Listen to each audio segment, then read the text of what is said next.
Scores. 7-0. It's warming up 7-0. Z-Ride and Roro. Sue. What's up, Sue? You flying nigga. T-Ride. You say drink. Good one way.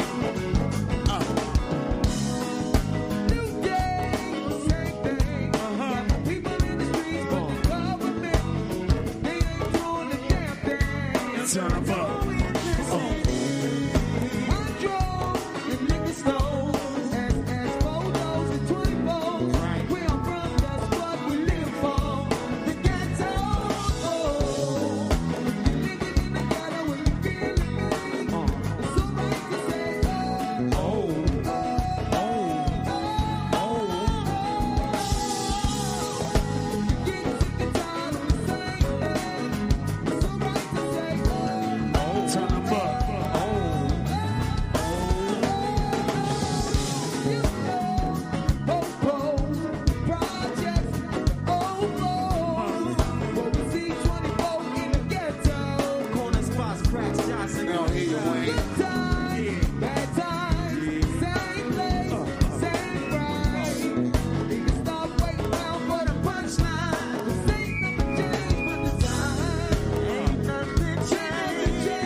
Please let me know that you are well. I'll be very happy. But let me share with Venice.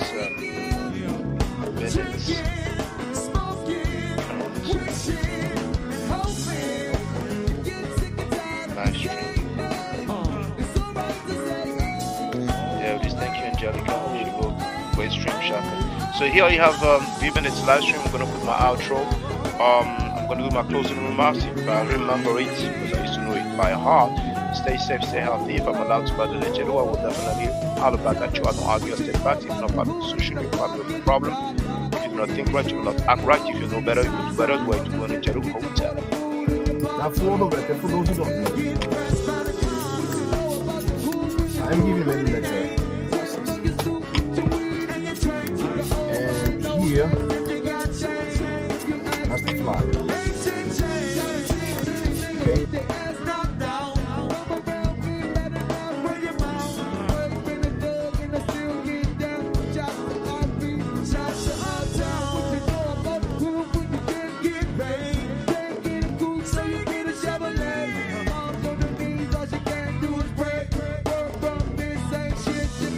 Yeah, me too, Andre.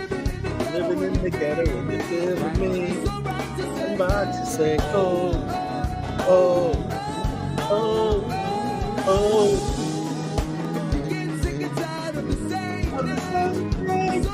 Somebody say, oh.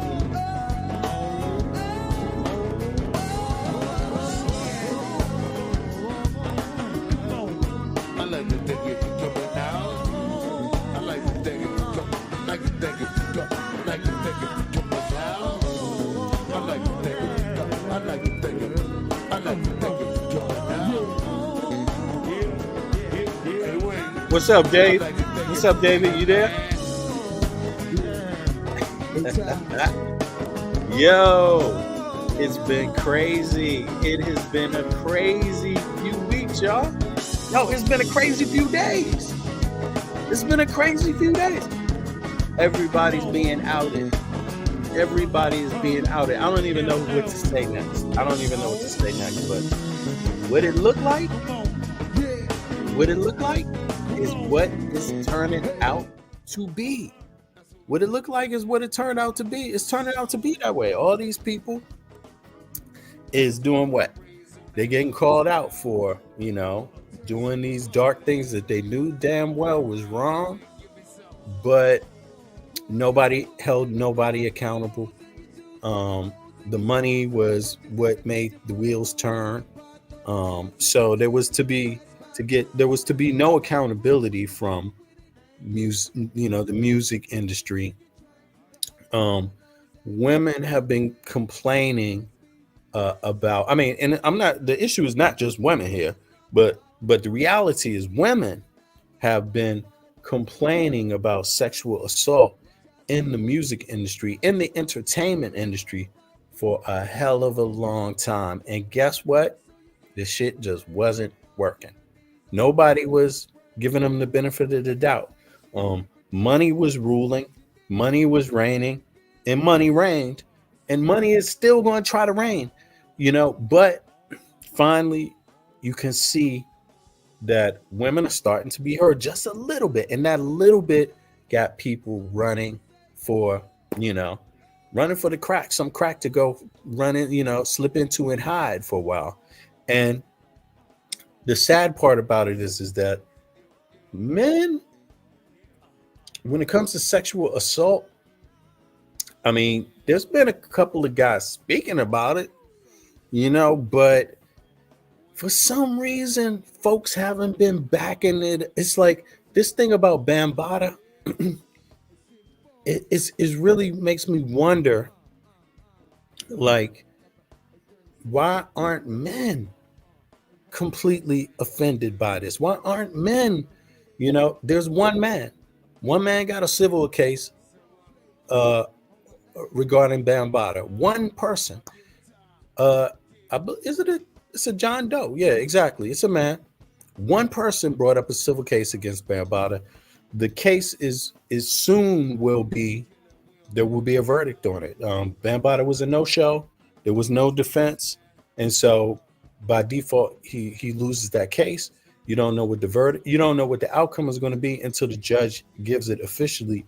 But it's the Survivors Act judges too.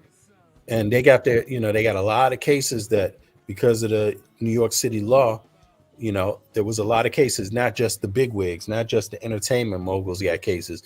It's other ones. And as soon a verdict is going to come out of that. But as we saw Layla Wills do that demonstration. Let me go to that demonstration here. Let me flip to that just so I can give you an idea of what I'm talking about here.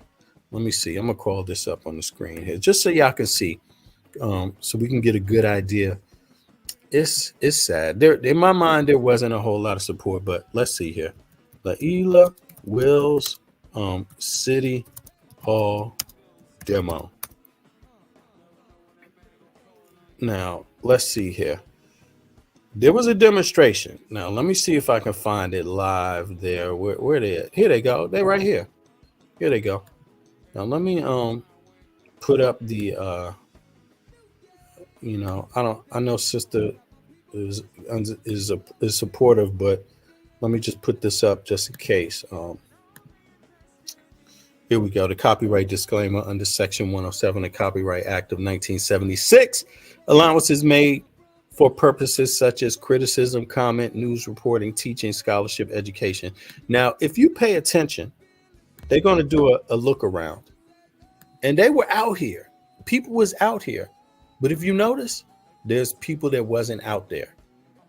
And if you look at the people, let's talk about who wasn't out there. Sonetta wasn't out there. The big music moguls weren't out there. None of them. Zero music moguls. This is the demonstration in front of City Hall about the Survivors Act. Let me read this. Hip hop stands where survivors protest, right? Where's hip hop? Where are the hip hoppers? There's no hip hoppers out there. There was like one or two hip hoppers out there. And let me see here. Let me go back to this one other brother. What's his name that did some footage down there? I forget his name. Davin. I think his name is Davin. Davin Lewis. Right. Let me go to Davin's page here. I actually sent him a Cash App this day because he was one of the only people outside of Layla online that I saw down there who actually went down to this place and to support it, right? And let me see here. If I go like this, City Hall. If I say City Hall, can I see this? I'm live, riding the subway. Let me see here. Hip hop. Let me see. Is it hip hop? Hip hop, something like that. Let me see. Why block parties, survivors. All right. Well, it's somewhere in here, and he took a good picture of this, of the demo, and it was empty. It wasn't totally empty, but it was people down there, right? And the thing about it is that we've seen, you got Bambaataa, who's a hip hop mogul, and the allegation is that there's hundreds of young people. You've seen this. There's cameras. There's loads of media out there. There's loads of media. Let me see if there's another one on her page where we see that. Sorry about that. Let me just take one more look. Yet there was only one or two. Actually, Uncle in there talking about this shit. Damn near forgot about that. Well, Sonetta wasn't down there to support the shit. That's for sure. But the big wigs were not there. You didn't get support from LL Cool J. They didn't get support from any of the rappers. And a lot of these people from Bambaataa's squad are thought to be in the music industry right now as we speak. I'm talking about seriously. That's how big the Zulu Nation was. They was like the foundation for the hip hop movement, for hip hop, for rap, for that. So a lot of people got tapped from Zulu Nation to have different jobs, manager jobs. Some of them might be A&Rs. You don't know. Some of them might be talent, vice presidents. Some of them might be managers. Some of them might be rappers. Some of them were DJs. For real talk. So there's a lot of them. And Bambaataa, it's said that Bambaataa, some of them are even popular rappers. And it's said that Bambaataa got like 4 books now with loads of pictures of these people when they were minors, naked, right? Doing stuff. And you would think you would see even hip hoppers that weren't abused get out there and support it. But you didn't even see that. You saw them do the exact opposite. All basically, it wasn't for the victims. They didn't act out for the victims, and it's a shame. And a large number, probably 90, from what we hear, a lot of the ones in these photographs, in these books, there's couple hundreds, right? They're boys. They were young boys. And it just kind of makes you wonder why or what, it's not that women haven't struggled for this. Women have been struggling for this. Women have struggled for this. They struggle to get their time to be heard in the media. Women struggle to get every little bit of what they get. They struggle for it, especially to be heard about an issue like this. And it just makes me wonder, like, what's up with the men? Why aren't the men concerned about little boys being molested? And then let's flip off of Bambaataa, and we can see that, some of the women, they bringing down the house. They bringing down, if the men didn't stand up against Bambaataa, the women are standing up definitely against Sean Puffy Combs, Bad Boy Records. It's spreading. They've been standing up against Def Jam Records with Russell Simmons. They've been speaking out. You know what I mean? L.A. Reid.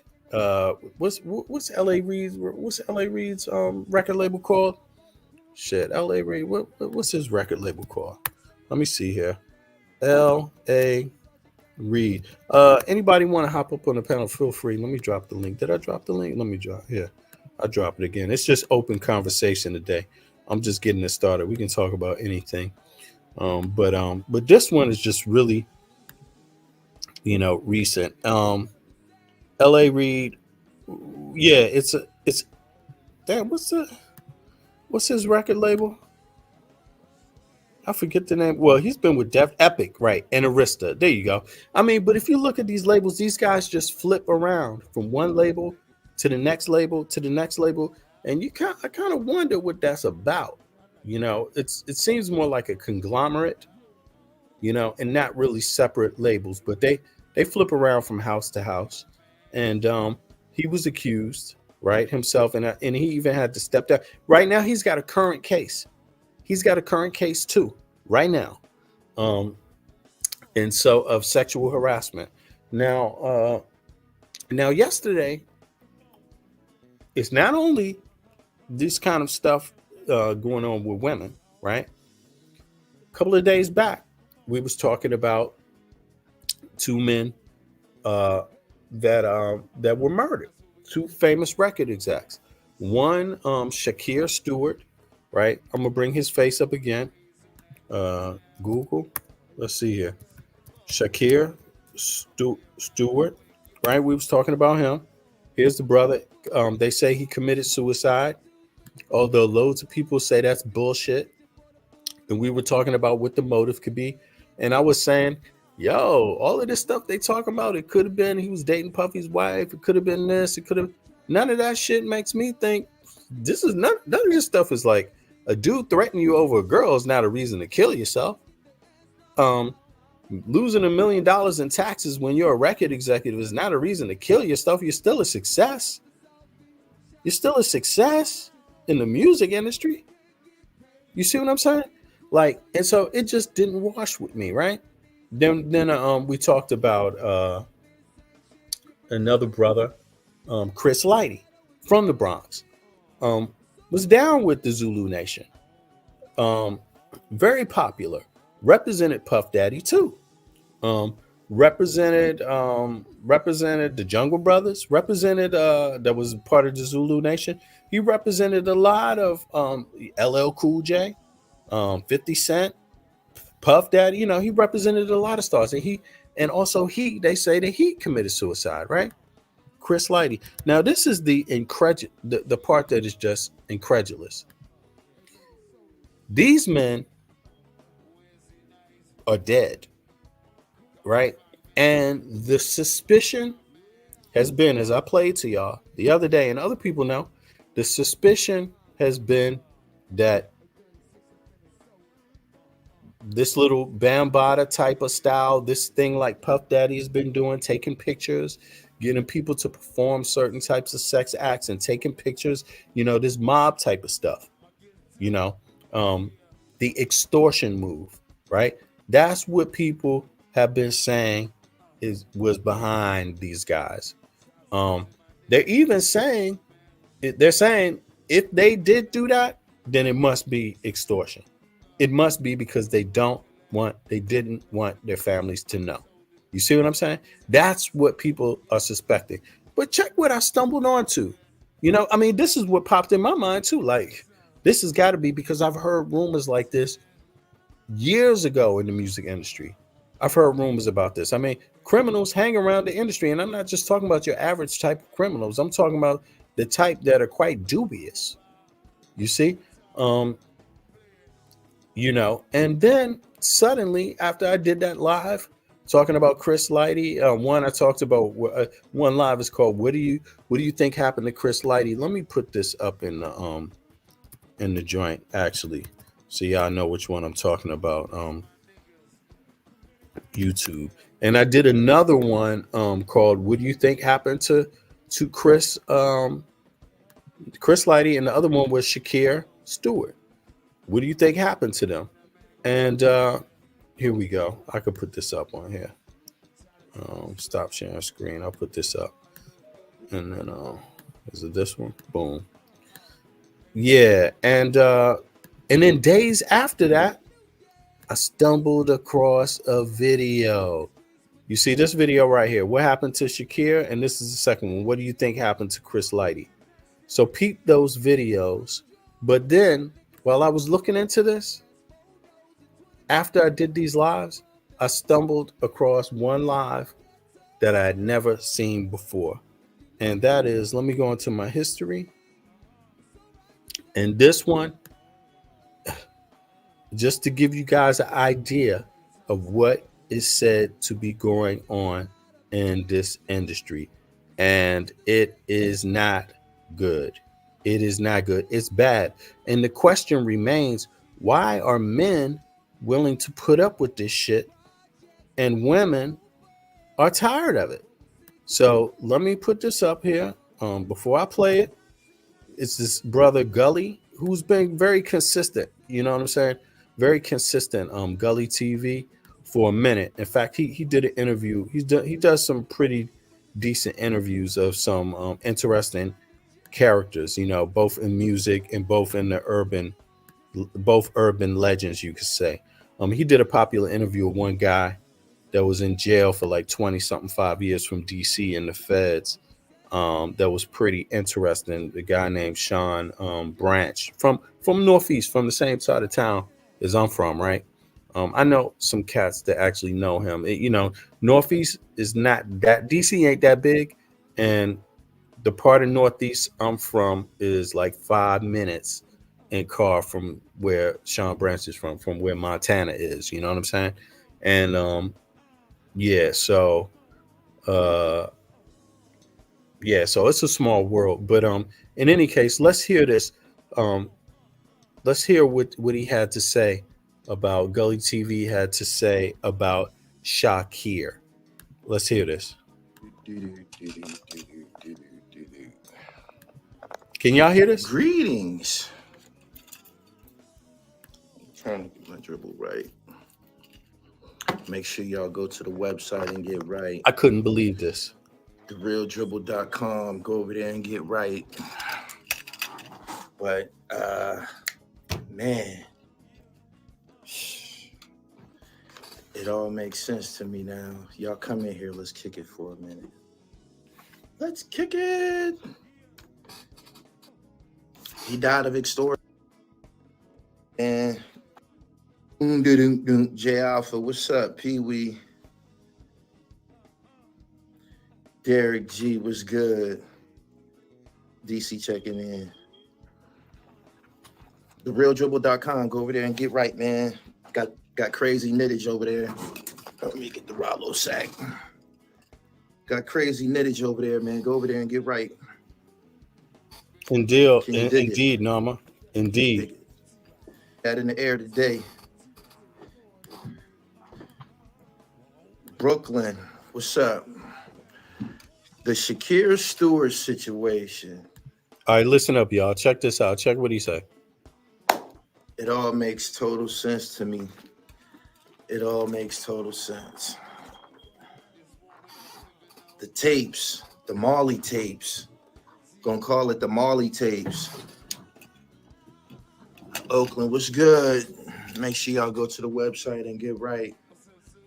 You know the seasons are changing and shit. You want to be fashionably black and all that. So go to the website, TheRealDribble.com. He said he got the knitted basket. He's about to tell folks what he heard. And this will give you an idea of how sinister and how this music industry really is, you know? Yeah, man, come to the right place. Knittage. But anyway, the Shakir Stewart situation makes total sense to me. He died of extortion. He got tired of paying. They had his dick in a vice. Y'all remember? He said, yo, I read L.A. Reid autobiography. I've been wondering why this dude killed himself. TheRealDribble.com, fam. Good morning. And listen, L.A. Reid demoted him just before this happened. Demoted him, right? But and my thoughts is like, okay, he demoted him. Okay. And I'm still like, that wouldn't be the reason to kill yourself, but it's very interesting that L.A. Reid demoted him before that. But Peep Gang, watch this. He died of extortion. If y'all been following this platform, y'all done heard me speak about Molly G. I believe I even wrote about some of it in my book. But y'all know about the Molly G situation. I told you about those tapes. Remember I told you about them tapes? He said, come on, man, tell us. He said, I'm out the loop. He said, yeah, the Shakir Stewart and Chris Lighty suicides kind of got brushed over.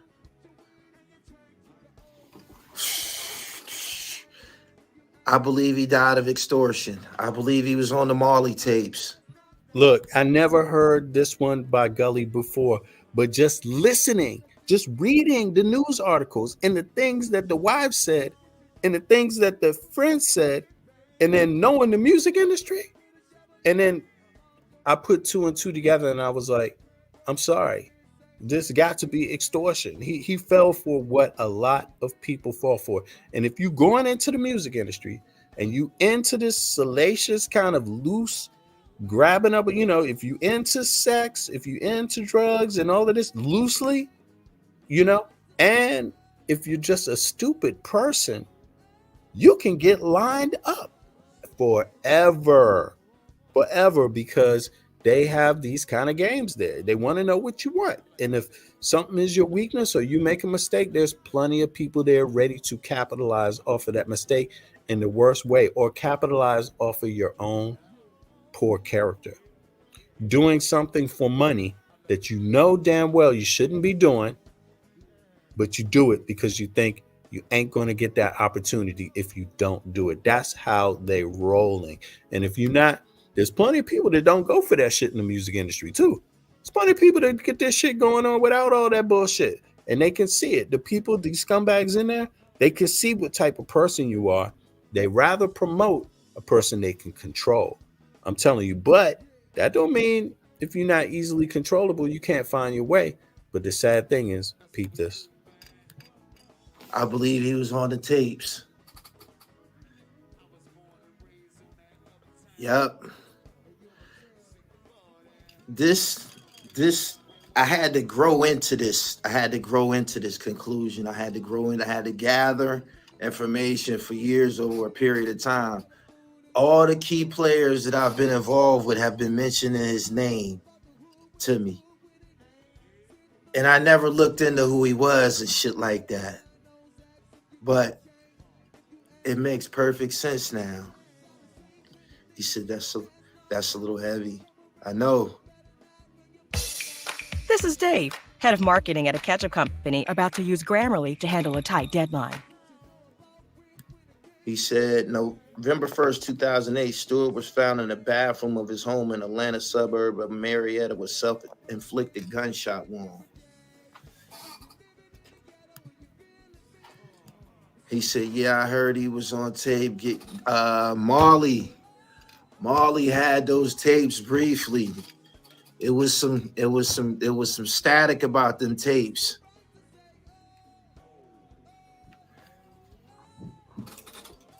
I'm starting to notice, right, that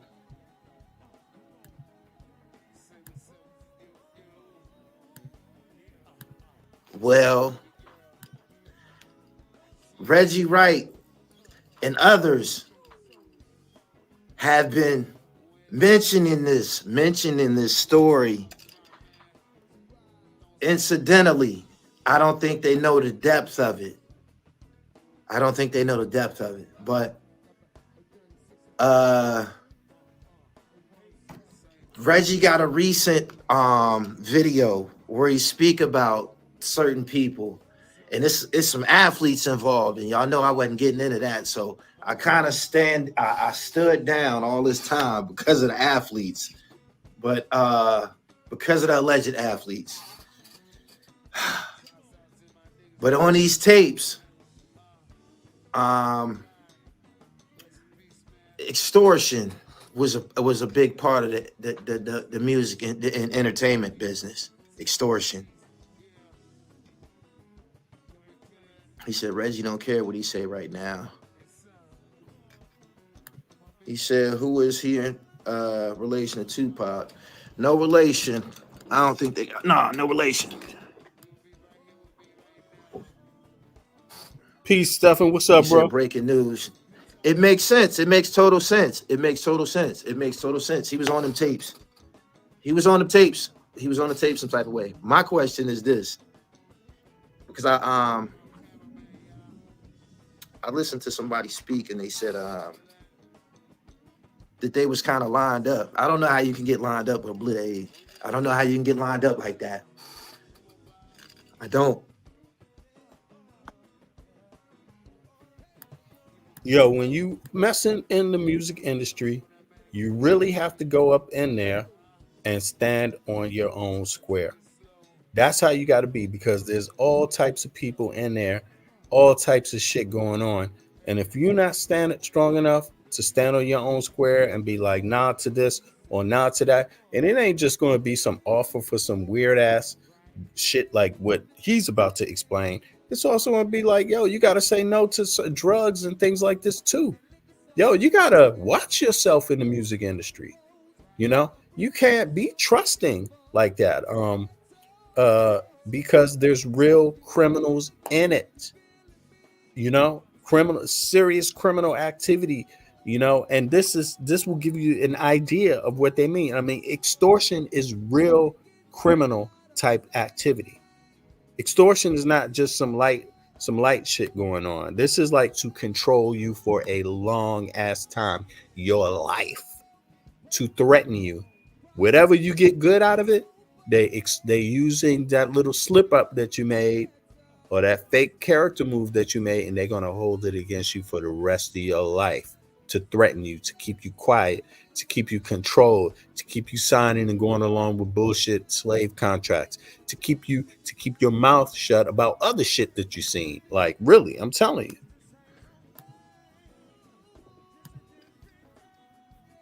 you. He said wet tapes.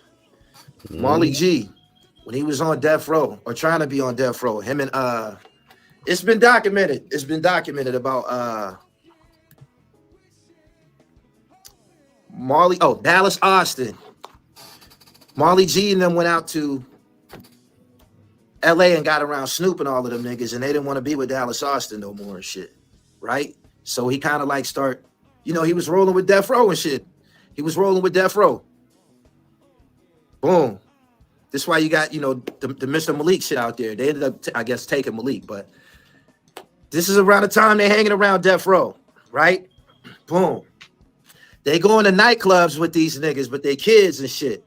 So they got to a nightclub, and Marley couldn't get in because he was a kid. So he got to go back and sit in Suge's limousine for, until them niggas come out and shit. When he get in the limousine, there's a duffel bag. Marley, mischievous, trying to rob. Whatever. Now, did you hear that? It was an accident. The dude, he went with Suge Knight and them out in LA. It's a minor. Marley G was a minor at that time. So he couldn't get into the club with the rest of them. So they let him go back to the limousine and kick it in the limousine and just wait it out. You see what I mean? Because they're going to hop around from night to night. What's up, Shaka? They're going to hop around from night to night, right? To a couple of spots. So peak game. Marley couldn't get in because he was a kid. So he got to go back and sit in Suge's limousine for, until them niggas come out and shit. When he get in the limousine, there's a duffel bag. Marley, mischievous, trying to rob, whatever. He opens the duffel bag. Boom. In the duffel bag is a camera and some tapes. Right? He opened it up and start playing the motherfucking tapes. And he's seeing some shit, right?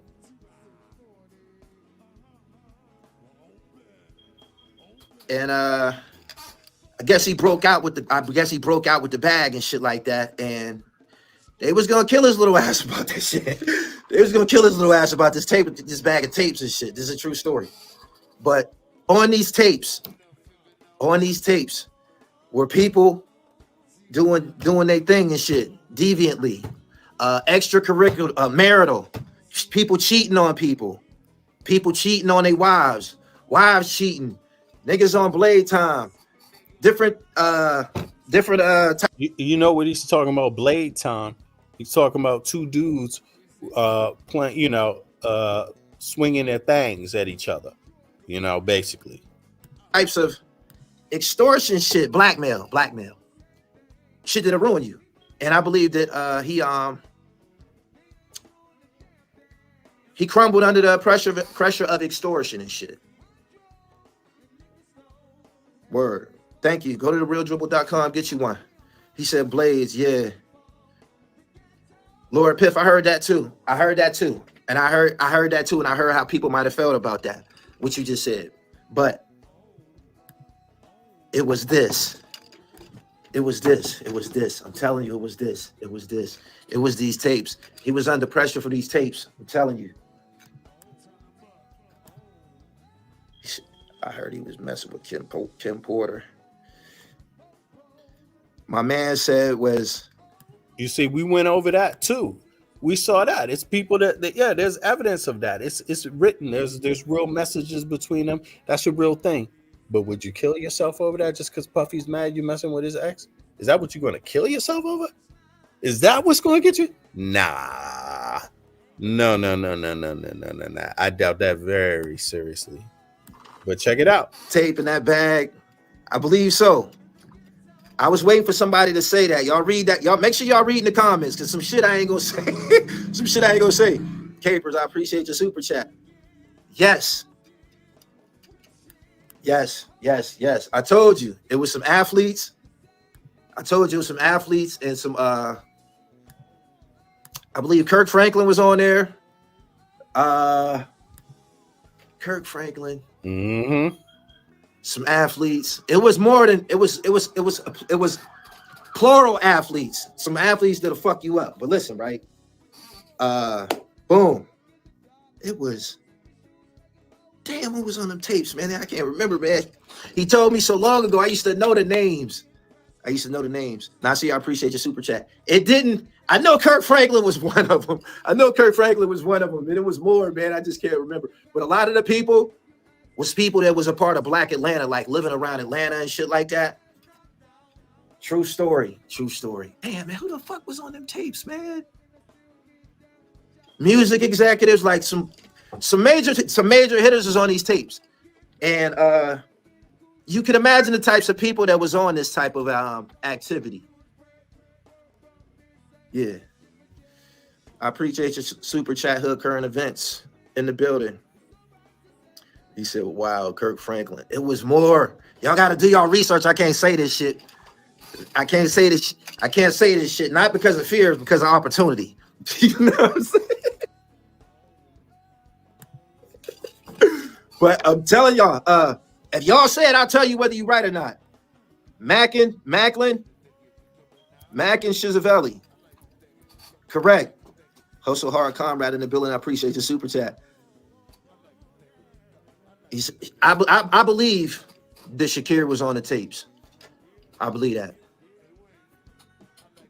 He said, I've been watching for over 9 years. Thank you.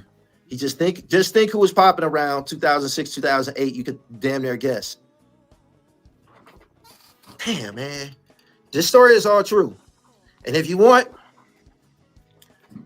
some support, you want some supporting literature on this activity, go buy Mark Curry's book. It's called Dancing with the Devil. When he wrote the book, Dancing with the Devil, people thought he was talking about Diddy. He wasn't talking about Diddy. He was talking about the music industry as a whole and shit. All right, now let me flip over here. I'm going to flip it and go back to this one. Balls. Yes. You understand? Killed. Puff announced. Okay. That's what they be doing. Okay, let's off. And your pants off too. And you do anything. Damn you, Mark Curry. Like, for example, Please.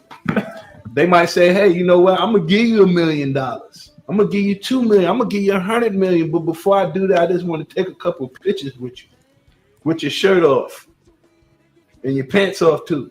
Hey, you know what? I'm gonna give you $1 million deal. So then you got to look at it and be like, you know what? You willing to sell your deal automatically is willing to do anything that he got to do to have that deal because he asked them for a record deal. So then you got to look at it and be like, you know what? You willing to sell your soul for this shit right here. And if you're willing to sell your soul, you willing to do anything. You willing to do anything. Damn you, Mark Curry. Like, for example, Please.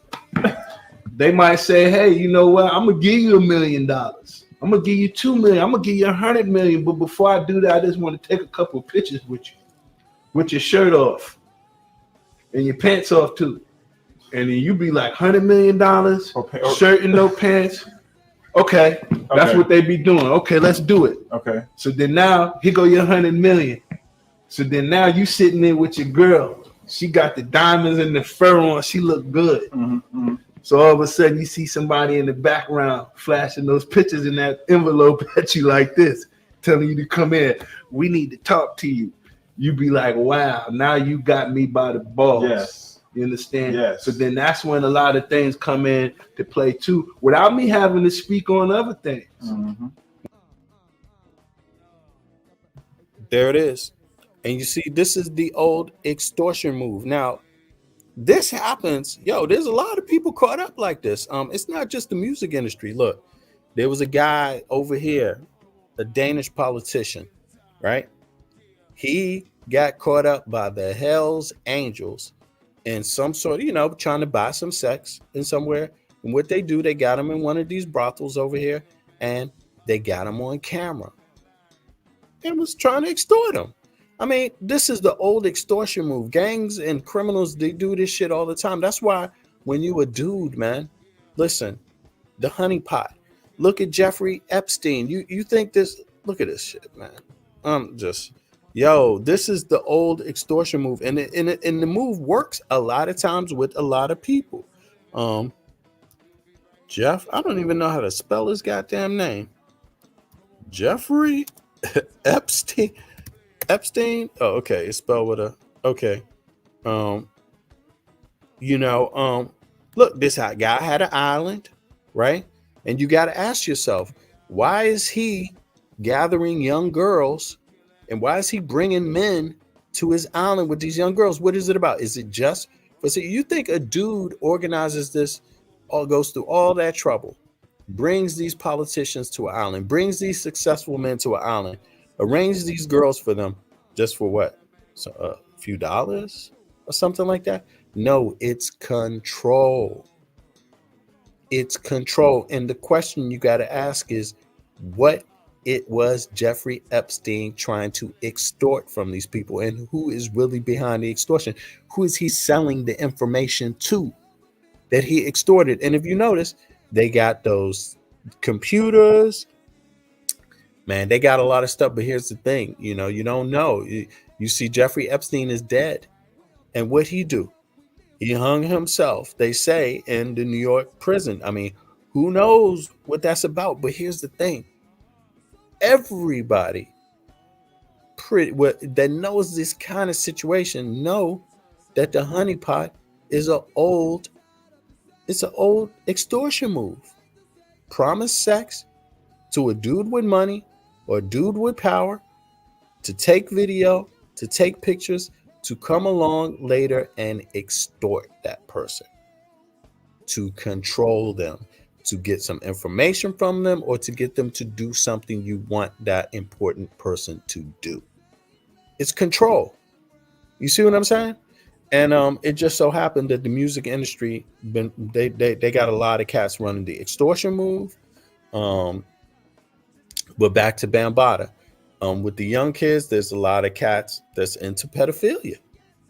As you see, it's into pedophilia.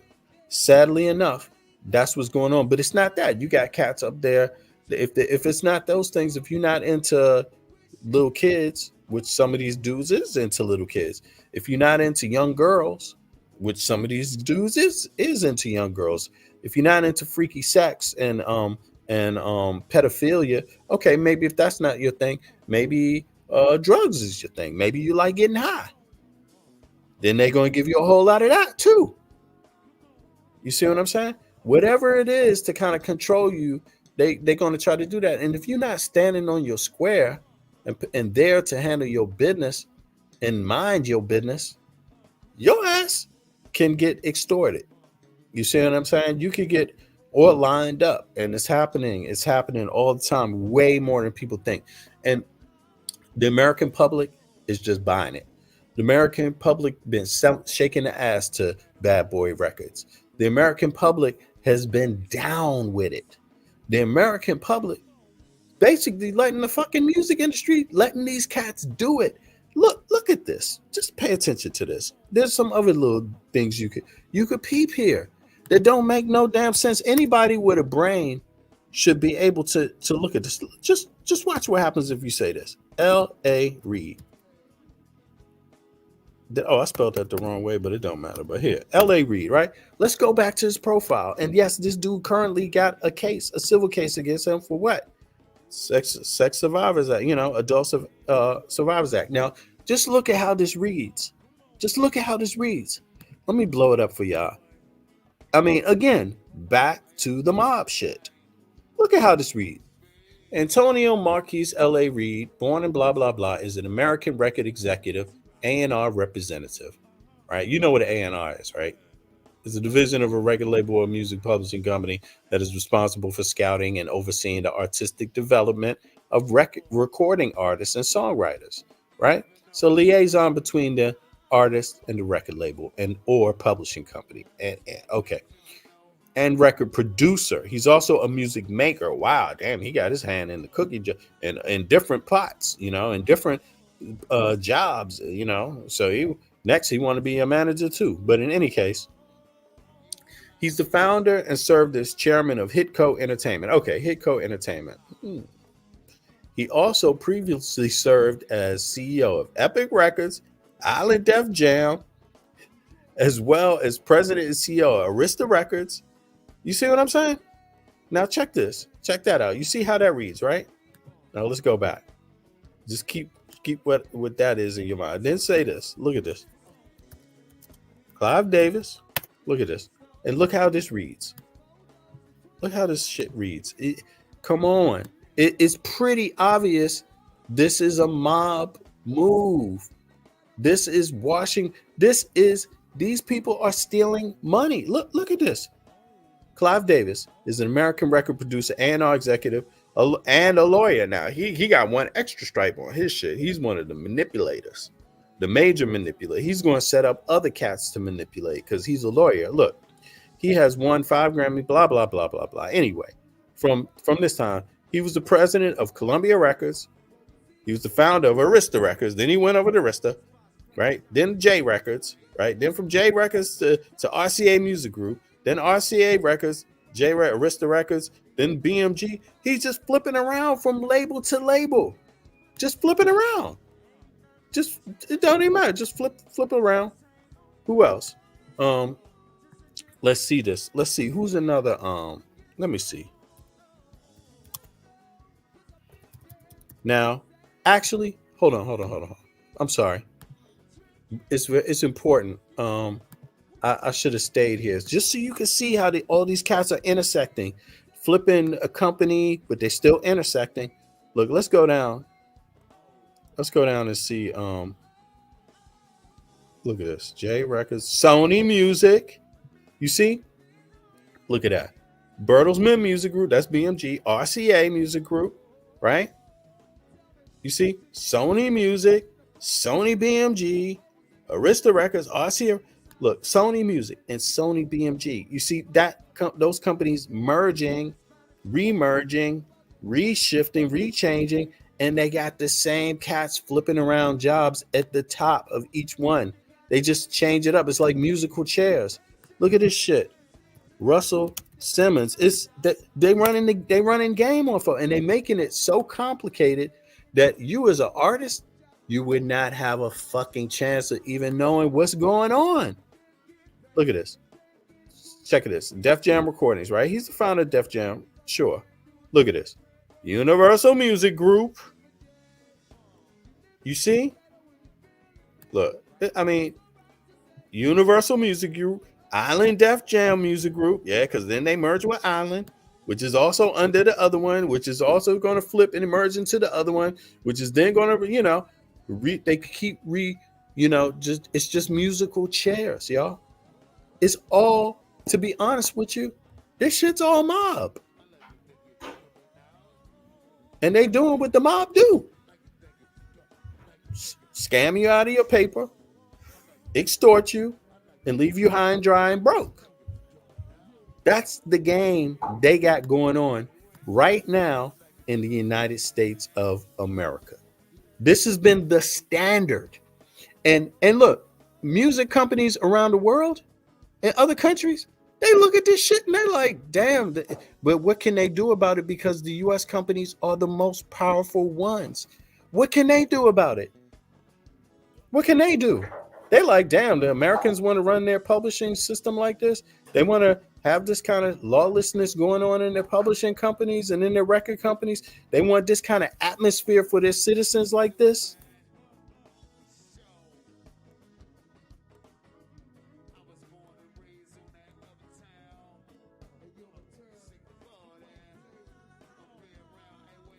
I mean, seriously, it's like that. That's what they're looking at. But guess what? Cats in the US are just going along with it. This is a web of contracts, what you just seen. A web of companies, a conglomerate, keep shape shifting to hide motherfuckers' money, to make it difficult to know who's getting paid off of what. That's really what's going on. Let me read some of the comments here. Sorry here. Russell Simmons, he moved out of the country to avoid civil cases, civil litigation about rape and sexual harassment that have been allegations that have been out there for damn near a decade. Yes. You see, do you really think that's a coincidence? That's a coincidence? Puff Daddy, Russell Simmons, L.A. Reid. Look, and then when you look at them, they all got the same titles, all shit, hopping around playing musical chairs in the same conglomerate. You see what I'm saying? And all of them been charged with this shit. Let me read some of the comments.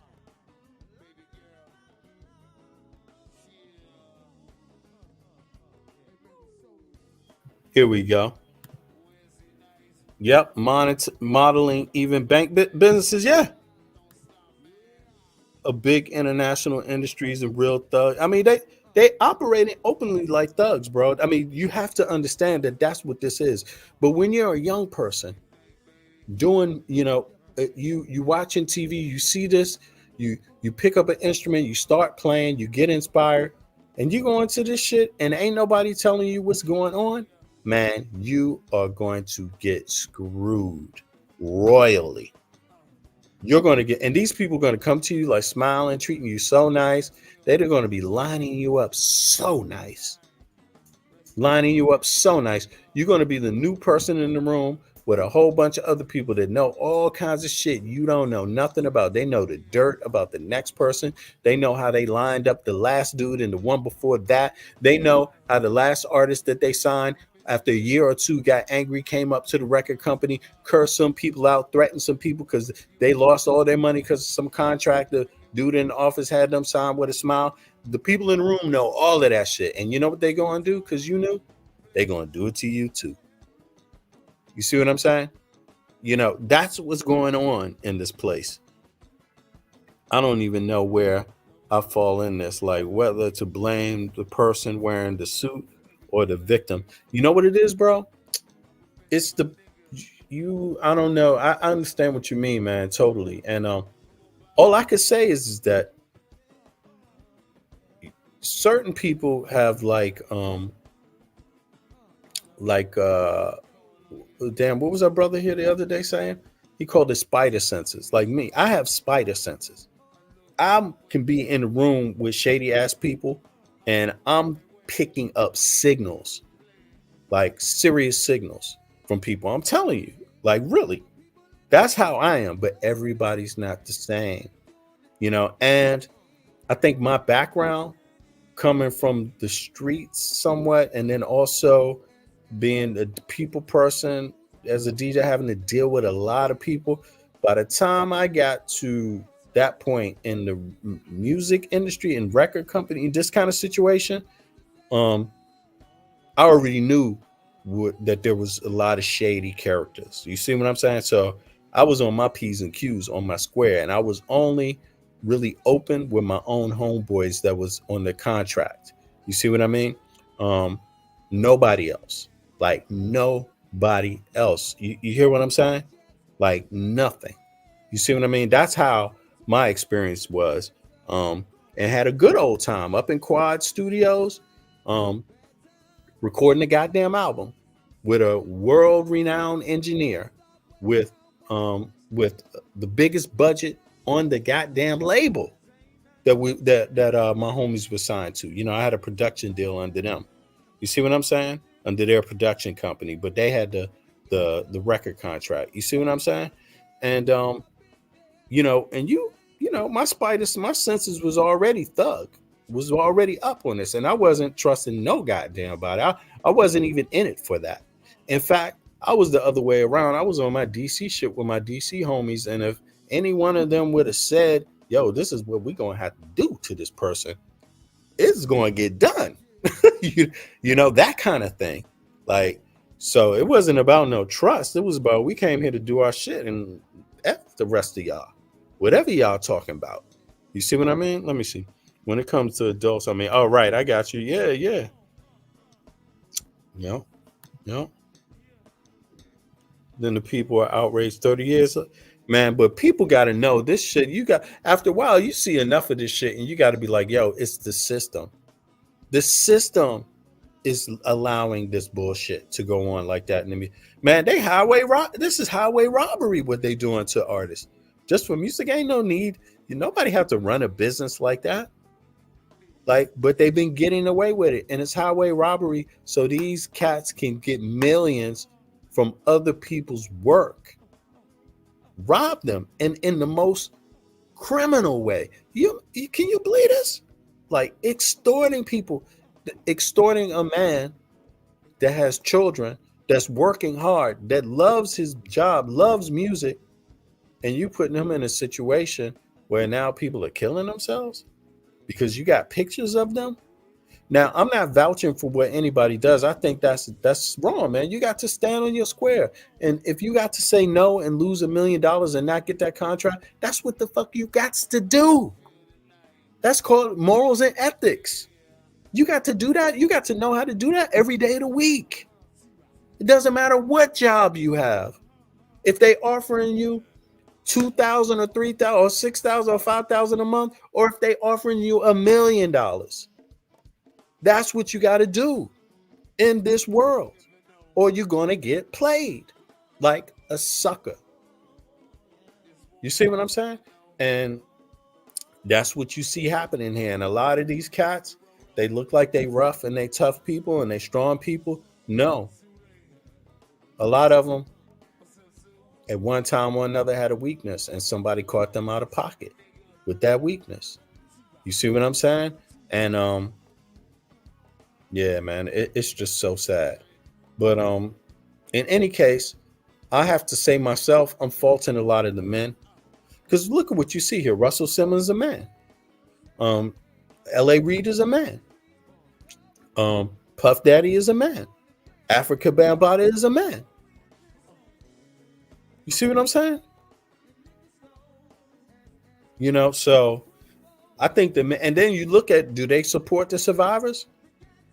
Hell fucking no. Look, you would think that even if a dude had allegations against him, that he would still support the other survivors. And they're not even doing that. You know, that's how deep this shit is, y'all. This is some real creepy shit. And I'm just telling you, I feel sorry for a lot of these people. But at the same time, like you said, Norma, I feel what you're saying. That was them. That wasn't me. And that got something to do with morals and how people move. You see what I mean? And if they catch you out like that, that means that was part of you. That was you too. That wasn't just them. I'm not saying they don't, that's not criminal and that's not foul, and those people don't need to be dealt with and destroyed and broken down. That system needs to be destroyed. totally ripped down. But I'm saying, yeah, but that was also you. How's somebody gonna get you to do some shit that's out of your own morals and ethics, man?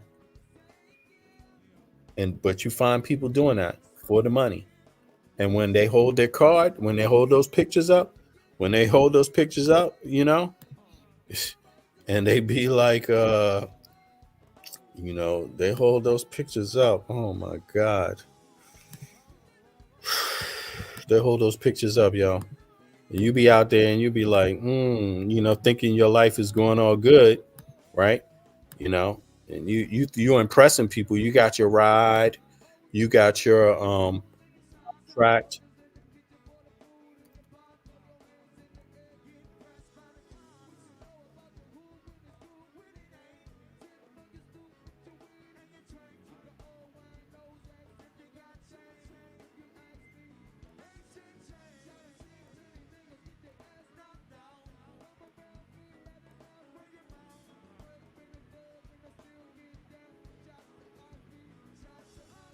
Yo, you do know that's a crime. That's an actual crime.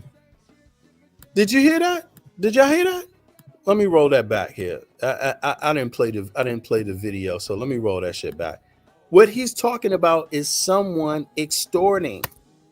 Look at this. Mm-hmm. So all of a sudden you see somebody in the background flashing those pictures in that envelope at you like this, telling you to come in. We need to talk to you. Now, so they be doing, okay, let's do it. Okay. So then now parents want to take a couple in more. You're willing to sell your soul. You won't do anything. You willing to do anything. Damn you, Mark Curry. Like, for example, Please. they might say, hey, you know what? I'm going to give you $1 million. I'm going to give you $2 million. I'm going to give you $100 million. But before I do that, I just want to take a couple of pictures with you, with your shirt off and your pants off too. And then you be like $100 million, shirt and no pants. Okay. That's what they be doing. Okay, let's do it. Okay. So then now, here go your $100 million. So then now you sitting there with your girl. She got the diamonds and the fur on. She look good. Mm-hmm, mm-hmm. So all of a sudden you see somebody in the background flashing those pictures in that envelope at you like this, telling you to come in. We need to talk to you. You be like, wow, now you got me by the balls. Yes. You understand? Yes. So then That's what it is. And say it ain't so, and I'm so glad my little time in the music industry wasn't, I was on an independent, the cats that I was with under a production deal with, they signed to the largest independent record label in the company. I'm gonna show you what that is, because I know how some people might be like, well, then how did you get into music and that thing? Let me show you this.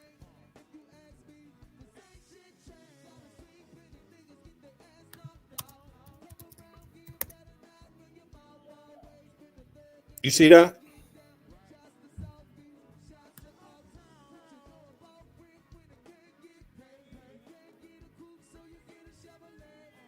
The cat, the label is this one. You see that? And my homeboys that I had a production deal with was Giant Storm out of DC. They was they were the founding artists on this label, a R&B group called Giant Storm, urban R&B, like rough beats, singing on top of it, that kind of shit. And they had the biggest contract on the label. The A&R was a Nigerian dude, right? But the CEO, the owner, he's a Japanese dude who's a billionaire. He's not American. He was a newcomer to the music industry. He was an outsider. You see what I'm saying? He was an outsider.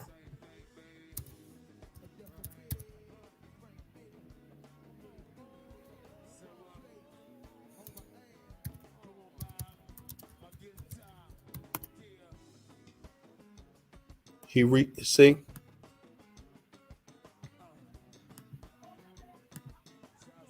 Founded by Hiroshi Matsuo. right? And yes, this is the dude. You see what I'm saying? And so I met all these cats. I know all these cats, the Bushwhackers, E-Rule, all these cats. E-Rule, he from Cali, right? But check this out. You see? Let me find him. Hold on.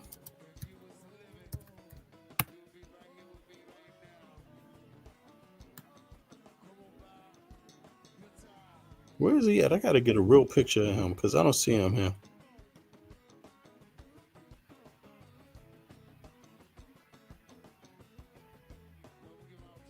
I don't actually see him in here. Okay. But in any case, oh, here you go, Andrea. Yeah. So the experience I had was from the largest independent record company. Is not one of these other, old timer American conglomerates, although it was funded well by a billionaire. You see what I mean? So how you doing, sister? I'm doing well. How are you doing, BB? I'm doing good. I had so many days off. I'm just so happy. I had my kids, been busy with the kids over the weekend. I didn't sleep much this weekend, but I didn't care. I had a wonderful day with my kids, though. It's the weekend, so. Awesome. Yeah, so I'm enjoying Shaka. I'm enjoying Shaka being back live too. I know. I just happened to flip on. Check my live stuff this morning and then saw him. I'm like, damn. Shaka's out there today. Let me get out here and see what's going on. So it was good to see him, and I'm happy for him about his son and everything else. That is just awesome. Yeah, and there are those of us who miss you out here, Shaka. I know you in the cut now, and you're trying to get your education, and you go ahead and do your thing. But we still out here, and we do miss you. Yep. But I wanted to say, when it comes to this stuff here, I was reading Armor's comment, and I'm kind of like where he's at too. Don't know, but I will say this though: with as much information that's available today, there's really no excuse for anybody to getting caught up anymore. There's just too much out here, and if you're not going to do your homework and you're not going to do your research and pay attention to stuff that's happening out here in the world, and you get caught up, you really got to look at yourself in the mirror on that one, because back in 30 years ago, yeah, the internet might have been out there, but a lot of that stuff still wasn't out there like it is now. There's too much stuff out here, too much, and so I might give a little leeway to 30 plus years ago, because the internet wasn't popping back then like it is now. So yeah, that's true. You're absolutely right. I agree with that 100%. And there was no internet. Look, the internet, as a matter of fact, I think that I just got exposed to Google after this experience in the music industry. And that was like 94 to 95, around there. Hold on, let me think about this. It was even after that. But it wasn't 94. We didn't have smartphones. We didn't have Google at home. The internet, I wasn't even on the damn internet.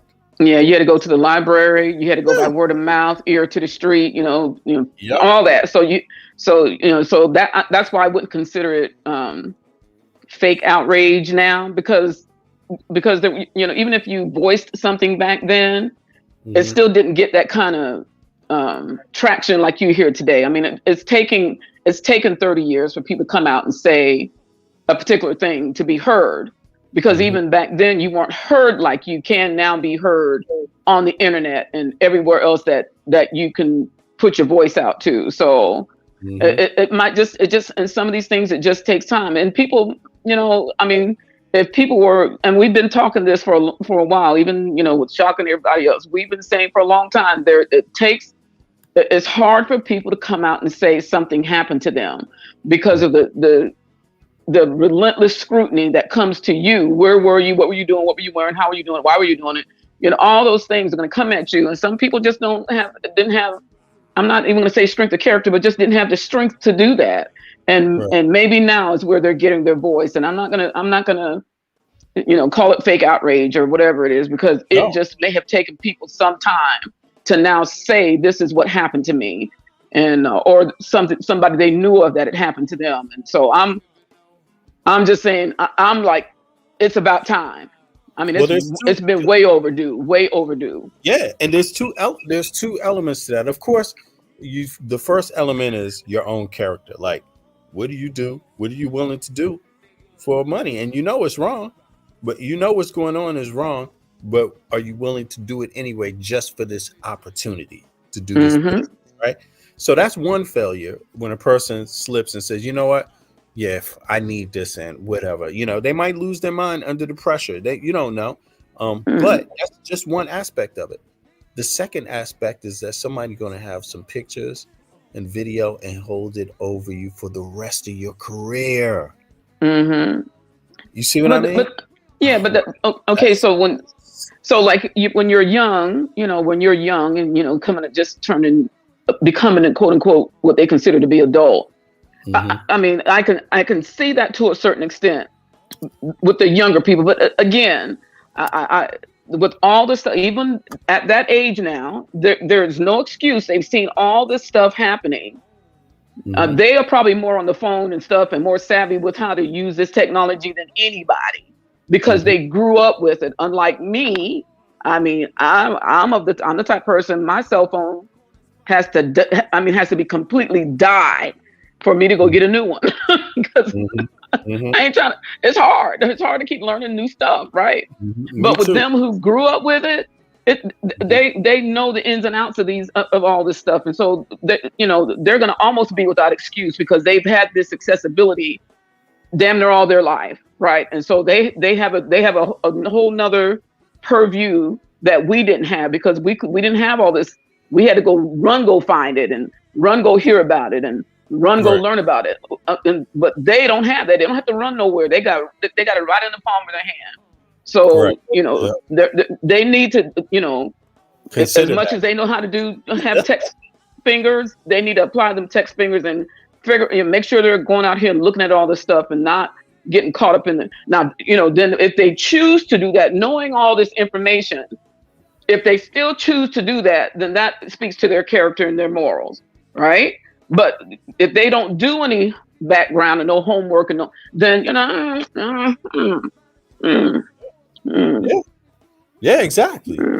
And I agree 100%. I mean, in Bambaata's case, that's like 30, 40, that's like 30 some years, maybe some people's even 40 years ago. Depending on how old they were, right? Because he's like 60, 65. You know what I'm saying? So yeah, he's in his 60s for sure. I forget. Let me Google how old he is. Yeah, see how old he is because he might be my age. How old is Bambaata?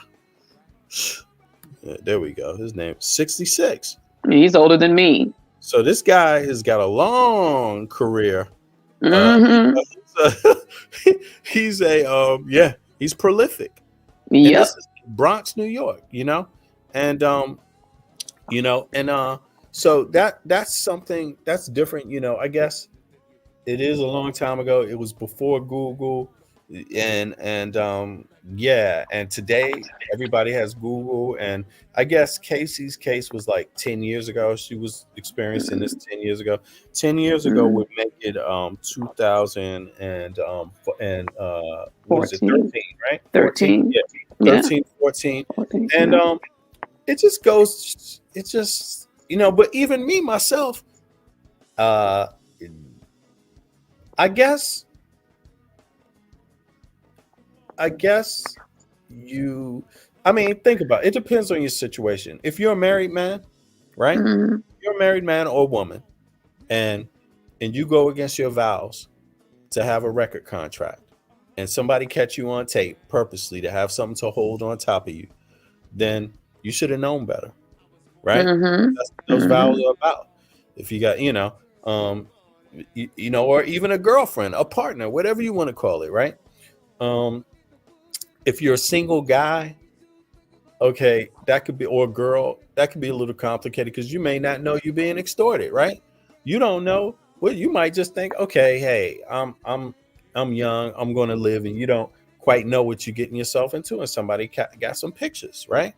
But if you go against your own morals, and start committing acts that you normally are not comfortable with, do not believe in, do not agree with, and you do that for the sake of getting some money, you should know better. You should know better. You should just know better. That's what morals and principles are all about. And I'm not trying to judge people who made those mistakes. Right. I'm not trying to judge them. I'm just saying that's how you got to operate if you want to get shit right. Yeah. If you want to last in this world, you need morals. Yeah. And if what industry you're in, that particular industry, in the entertainment industry, the music industry, there's all this stuff is already out there. I mean, it's not like, when you're 18 and 19, because these kids listen to all kinds of music all the time. Mm-hmm. And, next thing you know, somebody is popped up and they're real popular. You have to ask yourself how they get there so quick, because, you didn't hear about it. Next thing you know, they're an overnight success, right? So, so they still have the means to go out there. They look at, you ask them the words to some song that I can't even make words out to. They know all them damn words to the songs. So if you can once as you get older and you can process all that information, you should be able to go out there and do your research. You just came out of, in a lot of cases, you just came out of high school, having to learn how to do a particular thing. You know how to turn in papers and all this other kind of stuff. Well, you have to just learn how to apply that somewhere, right? So I'm, like I said, I'm not excusing, and people do still make mistakes. Don't get me wrong. I'm not saying anything about that. But at the end of the day, you have, at some point, you have to apply what you learn and do your homework. You got to do your homework on these businesses, because even if you're going for a regular job, you don't want to just pop into some company you don't know nothing about, right? You go online, you look that company up, you see if there's anything bad said about the company, and so forth and so on. You do all of that, right? And then you choose from that point whether you want to proceed with that particular company. It's the same thing. All the industries deserve to be scrutinized, period. I don't care if they got a good name or a bad name. They deserve to be scrutinized by the person who is considering joining that particular company. So, it's necessary. It's not even like it's something you could just, I'll let that go for now. No, it's necessary, because it's about you and your livelihood and your character, your integrity, and your reputation. And how much is it worth to you? Some people don't give a damn. Hey, I don't give a fuck. I'm gonna go ahead and strip down butt naked and get my 100 million, get over with, right? Hey, then go ahead. Then don't be upset when it comes back and you get a little bit in the face, right? Yeah, yeah. I agree. I agree with you. Not to I don't know. I'm not trying to. I haven't researched this part, but when you look at this stuff and you see, well, let me ask you this: if a woman was in the role, the role, right? The Anar role, and I know it's a silly question, but I just got to ask it for the record. Like, if there's a woman in this role, like we saw Puff Daddy, like we saw Reed and Russell Simmons, do you think a woman would be doing this? Do you think she's involving herself and trying to get sleep with the help? They've had the madams and all that stuff. I'm sure they're still out there. They just seem to be able to know how to stay out the limelight. I'm sure there's some out there. I'm not going to say they're not. There must be something that they know how not to get their ass and get their ass plastered all over the damn news. But they're out there. So I'm sure. Yeah, I'm sure they're out there. They're for some reason or another, they're just not out there like that. Like when you, just to change the subject, like the show To Catch a Predator, right? There are women predators out there, but they had sense enough not to take their dumb ass out there. They're doing this stuff, because and all the shows I saw, I never saw a woman get caught trying to go sleep with a young, never, because nowadays it ain't just you getting with a woman getting with a woman getting with a boy and a man getting with a girl. It's woman to woman, man to man, man to boy, all that, right? So you didn't see that. I never saw a woman get caught. So I'm just saying, it's just, maybe women have more to offer to where they don't have to do all that. Maybe I don't know, but I just find it peculiar. So maybe the women know how to have maybe they know how to have a boyfriend that is under their contract without extorting them and robbing them. Maybe. I mean, they crossed the line a little bit, but just not all the way. You know what I'm saying? Yeah, maybe. I mean, because you have to ask yourself. I'm not going to say there ain't going to be some that pop up, but as of late, we haven't heard anything, right? I haven't. So I haven't. So I'm just, I'm not saying they're not out there. Don't get me wrong. I'm not saying, but I'm just saying, they're doing something not to get in the radar. So. Let me ask you something though, since I got you here. This thing right here. Let me go back to this. There was this video that we saw. Maybe you remember it, of Puff Daddy, right? P Diddy, that they call him, right? P Diddy and Justin Bieber. Yeah, 48 B-I-E-B. Is it 48 hours, right? Did you remember seeing this? Did you see this part that came on? It's P Diddy. Where the hell is it at? It was out there. Here it is, right here. This one. Let me ask you. Did you see this? Did you see this when we played it before? I don't think so. All right, let me play it now. I want to get your reaction to this. Yeah, so as soon as you turn 16, you know what I'm saying? I'm gonna let you rock this every time you come to LA. Yeah, it's gonna be yours. So every time you come to LA, it's a little dusty, but go get the front shot. Man. And then out. Minute. Woo. Okay. Okay. All right, so I'm gonna be driving this next year. Yeah, when you get 16, you come down there, you gotta, wear your seat. I mean, I'm 15. You could ride in the passenger seat. I got my permit. Not yet. No. All right, 16. You're not ready. 16. Slow down. Let's slow down, Josh. Okay. Let's slow down. Okay. One step at a time. But yeah, the keys is yours. And when you get 16, you're good to go. I'm good to go. Yeah.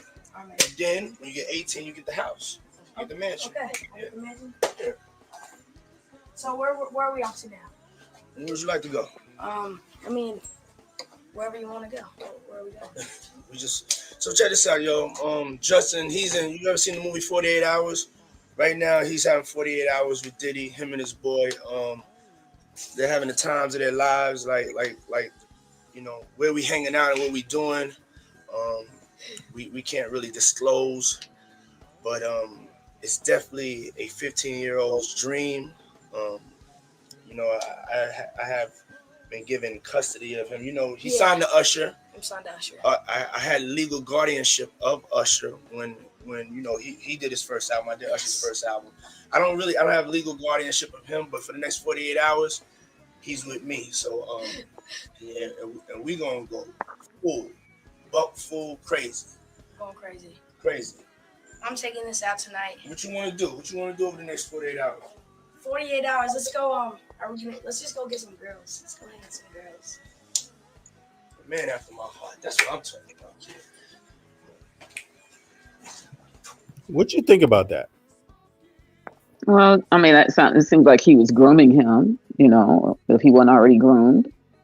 But I wanted to say something too on that last point that we were saying. Mm-hmm. The reason why we might not hear, like, if there's a woman doing something like the men are doing, mm-hmm. maybe it's because the men don't consider it the way women consider it, right? Men look at it, like I said, they look at it as notches in their belt. I snagged me an older woman, right? I mean, you have to look at it from y'all's point of view. It might be a different kind of way to think, right? Right. And so that might be the reason why they get away with it, right? Because men don't look at it that way. Boys don't look at it that way. You heard him say, "Let's go get some honey. Let's go get some women." Men are cheapening themselves. They're like, they look at it like, "Yeah, man, she took advantage of me. Thank God." My boss, who's signed me to this record label, who I'm not supposed with, she definitely asked me to come home with her last night, and I went. And I don't know her from Apple Scrubble. I don't know who she was with last night, but I was like, let me go, man. I'm going to have another notch. I don't know if she had gonorrhea last night. Yeah. I don't know. I'm just saying.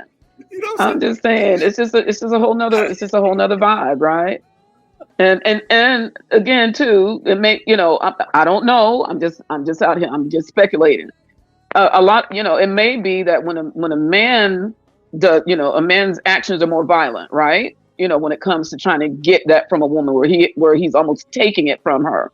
Maybe the women don't come across like that, maybe they just, they're just real smooth and real gentle with it. And, and then man's like, hey, hey, I'm just saying there's ways to go about stuff that doesn't require, a sexual assault charge, that people figure that shit out, right? And so, but I think with men and just the way it's handled between men and women is just different. That's just my opinion. But I don't know the world and the industry like that, but that's what it sounds like to me. That men just look at an older woman coming on to them as something different than when it's a man that's older than a woman. So that's just what that is. Yeah, I think it's I wonder. I mean, I guess I can only think like myself. I can only think at the end of the day. I don't know how other men think, but I know other men that have my morals, similar morals to me. I know that, and I'm just glad that at least I have those, the ones that I have, and it's kept me out of trouble, Or even like, you just consider even the stuff that's coming out about the, what's happening with the men on men thing. To me, that's just a more violent activity, right? Because, I probably shouldn't say this out, but putting something up your behind, that's not normal, right? That's not normal. So it takes some effort to do that, right? That's not it doesn't. Yeah, but it doesn't prove. Well, I was gonna say it doesn't do shit, but that's not right. I mean, no, I'm just saying as far as like how what you're saying. I'm trying to follow what you're saying because I look at. I mean, anyway, go ahead. You continue. What I'm saying is. The men are like the guy who was saying, what is it going to take? We've been violated by men, right? So what I'm saying is, you going up someplace where it's not normal. Your behind is not a normal place to do anything. Is more violent to me, right? Than where it's normal, okay? But when it's normal for a woman, I think that's where it's more. Not the act, but our spot is more normal, so that when that happens, that's where it feels the violation comes from. With men, that's a violent act. To me, it's just a violent act. So if a woman were to come to a woman, we're not gonna. We don't have. There's no. That violence is not there. You see what I'm saying? Right, I understand. So if it's a woman and at the head of an industry trying to come on to another woman, there's no really bad sexual violence that can take place unless there's some tools involved. Than it is with men on men. It's a violent thing to go someplace where it's not normal, and that's what I'm saying. And that's why I can see why maybe men don't holler or don't come out and say it. You're a heterosexual woman, basically. Right. That's what you're saying, and I'm a heterosexual man. That's why I understand what you're saying. But I mean, there's people that participate in that. They find that they might say that they see that as normal, right? But here's my thing. I'm like, but these guys and these people, they're out here faking the funk. Because if you feel like that's normal and you're participating in that, then why don't you just be you and be honest about it? But these guys, these people, they're not being honest about it. They want you to think. That's what's crazy about the music industry. They want to sell you an image that they are not. That's what I find troubling. Like, why you gotta fake about who you are?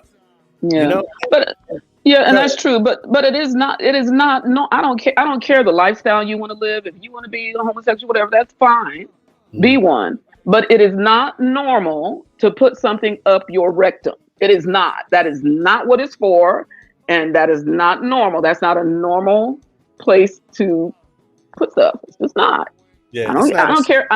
It's not. It's just stuff that's stuff's supposed to come out of that area, not into that area, and that's what makes it not normal.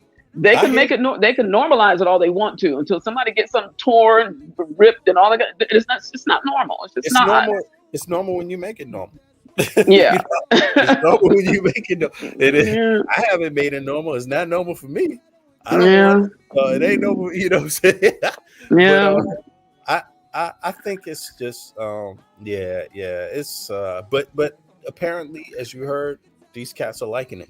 Like and that's their right to go for that. It is. And it is. I'm not denying any of that, but I'm just saying. I mean, but here's the thing. Biologically speaking, we're just gonna go with biology. I don't care. Like I said, lifestyle. Don't give a damn. Do you? Biologically speaking, it is not normal to put stuff up your ass. It's not normal. It just isn't biologically. But that's a whole nother issue. Right. But what I was getting at with that is more like they're taking it. See, because you have to accept people have the right to if you're gay, then you're gay. Be you. Go and do that and be happy with that, right? You shouldn't feel like you can't be yourself. But here's the thing that I'm really troubled by, like even further, that look at what's being reported. This it's not even that's the real that is the that's one aspect to it, what you're talking about. But what about the other stuff that's even more out there? Like Puff Daddy, for example, he's accused of hiring male prostitutes, many of them, to have sex with a woman who's being basically, she's being blackmailed. She's being made to do it. She's being forced to do that, an artist. So one woman is being forced to get drunk, get high, and sleep with multiple men on videotape. Is that normal? No, and that's what I'm saying. That the violence comes in when it goes outside of it being consensual, right? That's where the violence comes in, on where you would put it normally. That's where the violence comes in when you gotta coerce or make somebody do something like that, or they're under the influence of something, they're not in their right mind. That to me is a violent taking of something that you shouldn't be participating in. The person who's doing it to you, not the one who's inebriated or whatever. But when that's just my take on that one. That's what P. Diddy's accused of doing, outside of just flat out beating women, right? He's accused of beating women. I mean, and then there's people out there. There's this rumor out there that he's involved with murder too. But beyond that, those are things I've never seen. I haven't heard someone come forth and say in a civil case, right? But then there's Bambaataa, right? Bambaataa is accused of not just, we're talking about minors here. Is that normal? Is Puff Daddy? He's allegedly, it's just alleged. It's not in a civil case, but people are saying he's had some interactions with Usher as a minor. People are alleging that similar thing with Justin Bieber, but here's the thing: Afrika Bambaataa, he is alleged to have had hundreds of minor little boys, right? Taking pictures of them. Is that normal? Nope. Right. And then the acts that he's doing, he's accused of having these little boys standing around in the room with their peckerwood out jerking off. Is that normal? No. You see what I'm saying? Yeah. I mean, like I said, ain't even homosexuality. Yeah. This is just beyond it. This is like just crazy. Yeah. I mean, that's assault in another way that has nothing to do with being touched. I mean, that's mental and emotional and all that stuff that comes with that at a young age like that, But I like I said, I mean, when they're that young, I mean, I don't know where that's where the parents are and all that kind of stuff. If they knew them or not. No, I mean, it's just so much we have to be careful of, right, over time. I mean, it's just we have to watch our children. I mean, it's just that simple. Yeah, you got to watch your children, watch our young people too, not just the minors, but young people going into going into any job, like you said, but music industry, the entertainment industry, like entertainment industry in general, Hollywood, acting, just acting, it's like being a child actor or anyway. It seems like these companies, it just seems like they get away with anything they wanted to get away with is just going on unabated. Yep. And yeah, and that can't be normal. Nope. It can't be normal. You know, it's No. just too far. And that's you know? why, you know, like I said, from 30 plus years ago, I hope there's more cases than what we've heard that come out. I mean, I hope, because nobody deserves to live the rest of their life with that hanging, you know, that feeling inside them like that. Mm-hmm. Let's see how many cases have been filed. What is it? Adult Survivors Act. 2000. This must be just in New York, I believe. Okay. 2 days ago. Oh, this is good. It's 2,500, but I believe they're talking about New York City. Let me see here. What lawsuits have been filed? Diddy, American rapper, New York mayor. Oh, what? Hold on. I missed Eric Adams has been sued also. Yeah, I don't know about that one. I know he has something to do with his campaign finance stuff, but I haven't heard if he was sued for something else. Eric Adams, meanwhile, was sued for an alleged assault that occurred in 1993. No, this is a separate case. Wow. So I didn't hear that one. Yep, Cuomo. Okay, but these are just Donald Trump. We know that. Jamie Foxx also being sued. Axl Rose. I'm not surprised that Axl Rose. All right. Okay. Combs has 3 charges. His other executive from Bad Boy has 1 civil claim. That charge is civil claim. Then there's Mrs. Carroll. Oh, this is the Trump case. While these cases make headline, the law also has enabled. Yeah, all of this is New York. Hundreds of people who are not high profile or accusing a high profile person to file historic sexual assault lawsuits. It is estimated that more than 2,500 legal actions have been filed since the look back window was opened last year. So yeah, and that's, I believe, now let me see, do other states have similar laws? Right, that's just New York. So California, for example, look back window for historic sex abuse cases opened in January 2023 for 4 years. For 4 years, it applies. And you know what's so funny? New York has the biggest population. New York City has the biggest population in the states, and they made it 1 year. And California, smaller population, made it 4 years. I mean, that already shows you what New York is hiding. Yeah. That doesn't make no sense. They just the most conservative. But they may as well say we give you 1 month. You know, like people would have said, okay, yeah, great. See, we did it. It applies to people who were victims of sexual assault when they were adult that occurred anytime from January 2009 to the present. Okay, that's different. Okay, that's not what I thought they meant by 4 years. All right, New Jersey also enacted. Okay, so New Jersey has 1. Maine has 1. Nevada removed the statute of limitations totally. I think they should just remove it. But I mean, of course, there's going that people might argue that would just draw a whole lot of more cases that may not have legitimacy. But I don't. Me myself, a case is a case. You know, if you can't win the case, you can't win the case. So, you know, you can. Yeah, that will cancel out a lot of stuff. But I think if you have evidence, then why not? You know, if you got the evidence, why not? Like, what is the statute of limitations for? What do you think about that? Like I said, I mean, it takes a lot to come forward. I don't care whether, you know, male or female, it takes a lot to come forward. And so some people it might take them a while to process because, you know, I've never had that happen to me, so I don't know, but you just know any kind of violent act, any kind, I don't care whether it's sexual, just, you know, a gun pointed to your head, whatever, any kind of violent act against you, it takes people a while to process.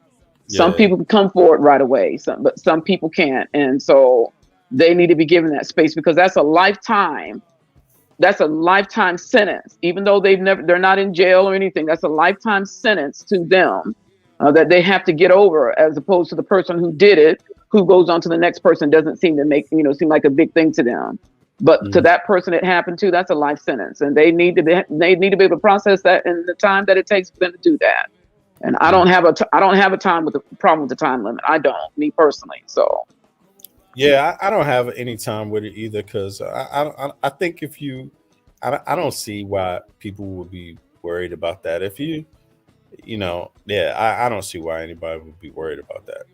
That's all. But some people are, because they think people, we have a right to dictate when people should be over a particular thing. Well, if it's never happened to you, even if it did happen to you and you were able to get over it, seemingly quicker than somebody else, well, good for you. But everybody doesn't process pain the same way and violence the same way. And so everybody should be given whatever levity they think is appropriate to get over something. That's up to that individual.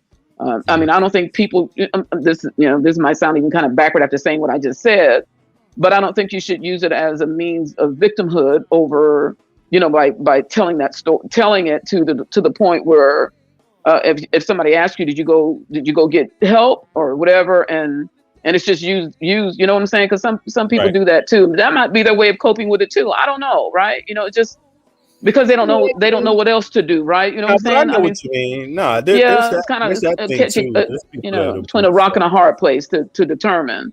Because some people don't know how to do that. They don't know how to, outside of being re-victimizing themselves through telling the story multiple times. I mean, that might be there. I don't know. I mean, but like I said, I give people levity. I don't. That's like somebody died. Oh, you should get over. Well, no, some people, it does take them a little while, and so be it, right?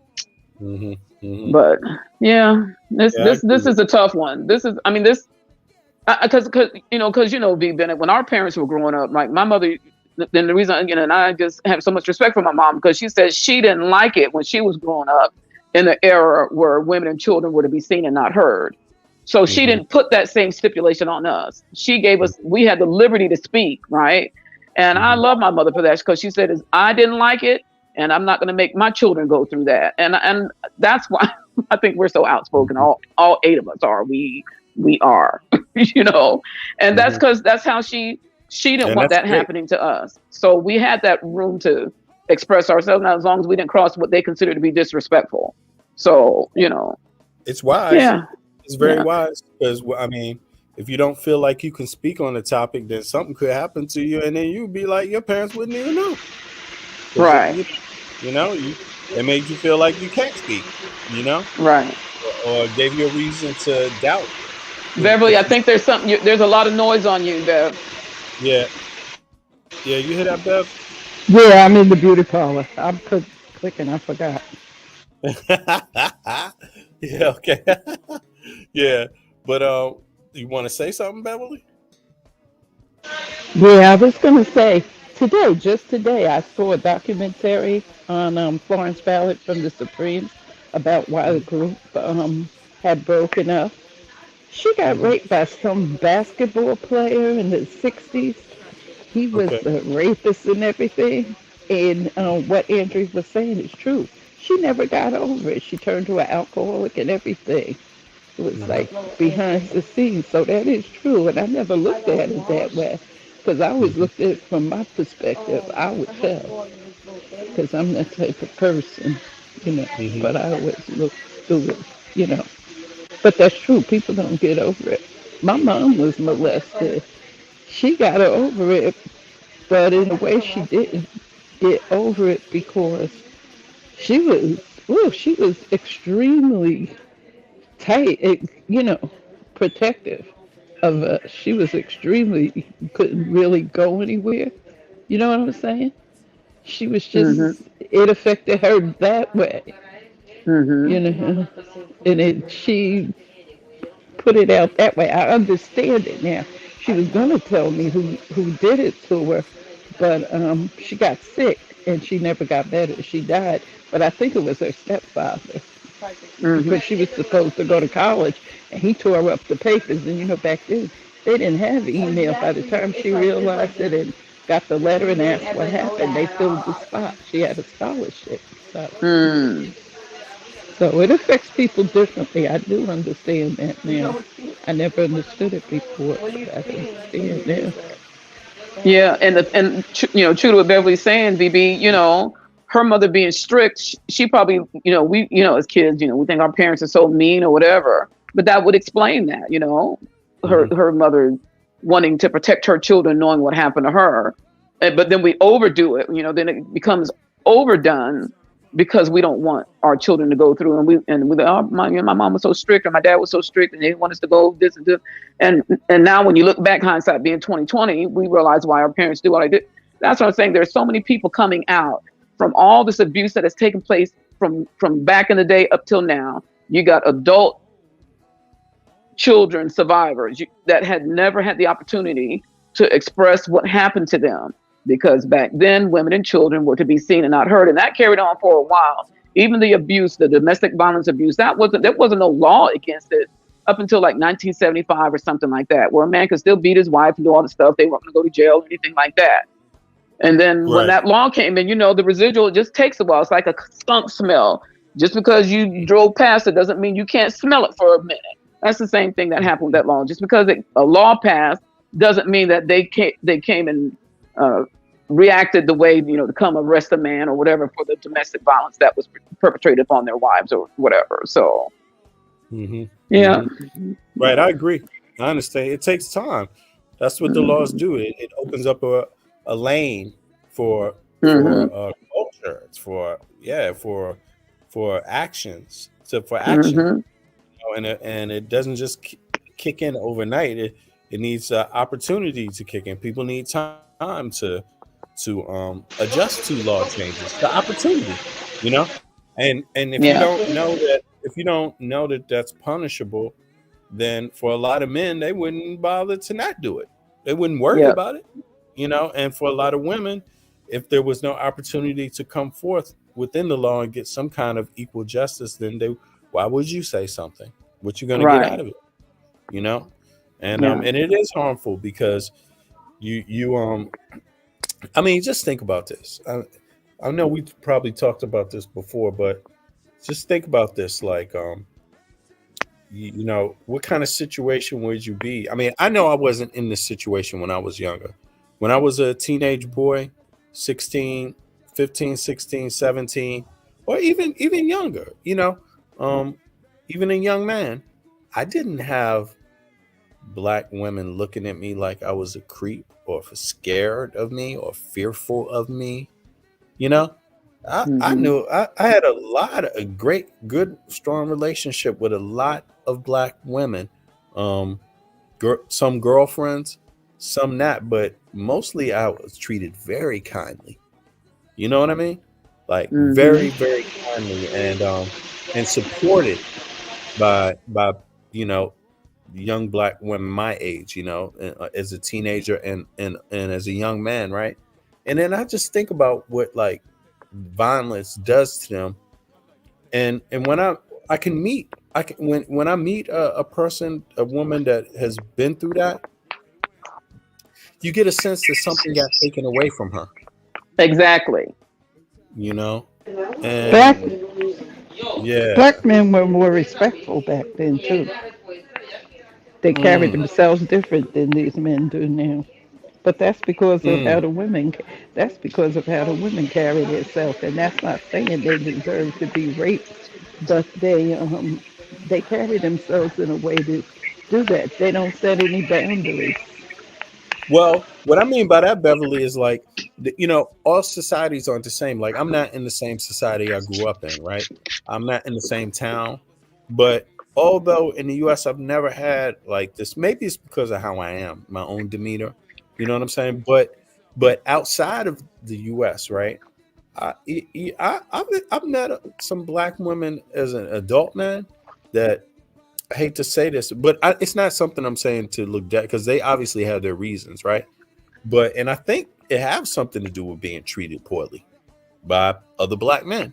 And I meet them and I realize, wow, man, all of us, we're not the same. We all don't have the same experiences.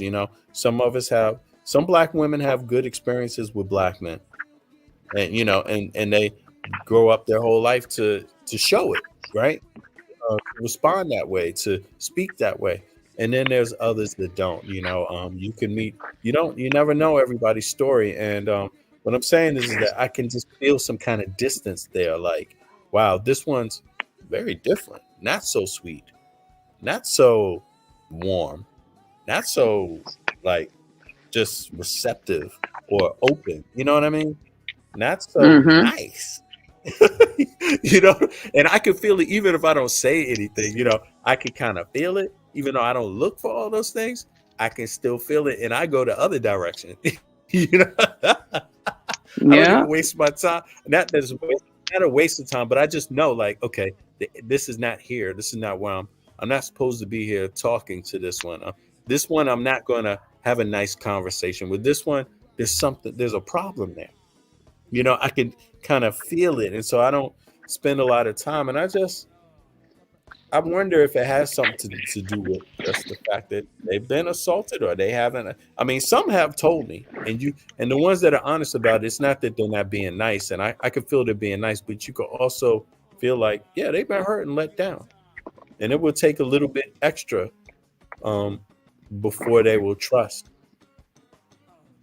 you know, right? Or lose that memory or lose that fear, or that's a hard thing to get over. Assault, yeah, it is hard thing to get past, you know. Yeah, any kind of, you know, I think any kind, because you know, even the physical, if it's, you know, those things are not easy to get over either. Because you know, a lot of times people, the first thing they do is they question themselves, what did I do? Did I do something? Did I say something? You know, and it's really not. It's not about them. It's about the person who did it, right? But then they put all this. The self-guilt comes first. I must have said something wrong. I must have done something wrong, as opposed to looking at the person who did it. You know, who might have had a history themselves of something happening to them and not knowing how to process that. You know, but you know, not to excuse the perpetrator or anybody's behavior. But I'm just saying, you know. But that's not what victims do. Victims usually internalize that I must have done something to cause this to happen to me. You know. Yeah, that's the internalizing one, right? Internalizing. Reggie Harding. Yes, that's why it was just Reggie Harding. Wow, I remember this guy. I mean, that if he did this, I will never understand why a big ass. Yeah, he did it. Watch the documentary. You'll find out what happened to him, and his brother was worse than him. Really? Wow. Yeah, it's something really not good there, because look how big he is. I mean, how small is this guy? Why he need a knife? That is crazy. I think that's why black women are gravitating towards white men. I really think. I mean, that's what I'm saying. That's what I'm saying. I don't know if that's the I mean, I've suspected that. I can't lie. I've suspected that, Beverly. Not the main reason, but I think it is part of it. I mean, until you post a story like you did yesterday, Bennett, of that white dude who murdered his wife and daughter. You know, I mean, there's bad people everywhere. That's why, you know. Yeah, don't get it twisted. It's like, don't get it twisted. There's bad people everywhere. Yeah, no. You know? I'm like, hey, it sure is, because they saw you up. They cut you up and saw you up and feed you to the alligators. I saw one like that. Because I watch all this stuff. That's why I don't get into it with them. Man, I don't roll with that. But black people are picking up their evil ways. Black people doing stuff they ain't never did before. Yeah, I still prefer a brother. That's just me. I mean, if he's being decent, brother's being decent, like you said, and that's how I am too. If the sister is being decent, I'm pretty much rolling with that, because that's what I grew up with, decent sisters. So that's kind of what I know. You know what I'm saying? I mean, mostly in terms of my experience with dating. You know what I'm saying? And growing up, and just you know. I didn't have a lot of. I grew up in a predominantly black city, so there wasn't a lot of white girls, and also it was I grew up in the 70s and 80s, and still in 90s, and they're still in DC ever since that day, and there still is today. Even though you see some mixing and dating, you know, that happens, But overall, there's still a polarity. There's a thing about like, there's a thing there in America, and it's there in DC too, where it's kind of like, once you've been shown, when you know there's a racial problem, it just kind of covers everything else. Covers it. It envelops everything else. It's prevalent in the South. I've never seen it so much until I moved to Georgia. It's everywhere in the South. That's why they fighting so hard down in Georgia to keep black people back. Because the white girls down there, they crazy over. I grew up in New Jersey in the North, and I didn't see it. And near New York City, I still didn't see it. I mean, we got along, but we didn't date each other. Mm-hmm. Mm-hmm. And it just takes time. Like, I've had a few experiences, maybe 1, 2. You see what in my life, right? But it's just, you at the end of the day, your first experiences with sweetness and kindness and being loved and cared for, they always stick with you. You know what I mean? Mm-hmm. And so that's just kind of how it is. But maybe it's a delusion. I don't know. Maybe I shouldn't think that way. But I think there's a lot of sisters out there that are looking for decent men, just kind men, good men. You don't have to be, you don't have to be rich. You don't have to be, hey, King Kampala, you don't have to be exactly perfect to be good and to be solid, for a sister, I think, and this is in the same thing, I think, but, that's my look on it, but yeah. But in any case, that's totally different from this thing. Like, when you're getting violated, there's no justification for it, and it's harmful, and it harms the relationships. It harms the relationships. So yeah, and that don't matter what color you is. Yeah, it won't matter. I mean, it won't matter, and it shouldn't matter to that degree if you're out there doing that. I mean, what lady gonna like you? What lady's gonna like getting raped at knife point? And then her husband wasn't much better. Country. Her husband wasn't much better. He was a black man, and he took all the money. He embezzled all the money. But I think I think it's definitely something to talk about, as long as you're willing to talk about it. And I think this goes for everything. It's not a good look to think that it's not a good look to be harmed and then to take that trauma with you and put that on everybody else.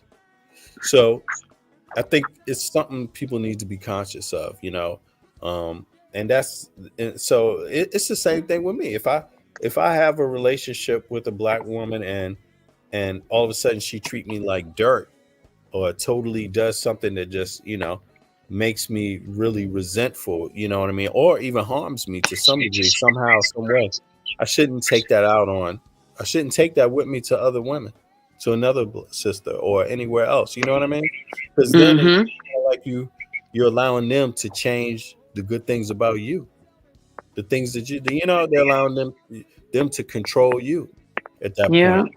And so I mean, all relationships ain't going to be the one that knocks it home for you. So you gotta be responsible for your own self, your own mind and your own actions.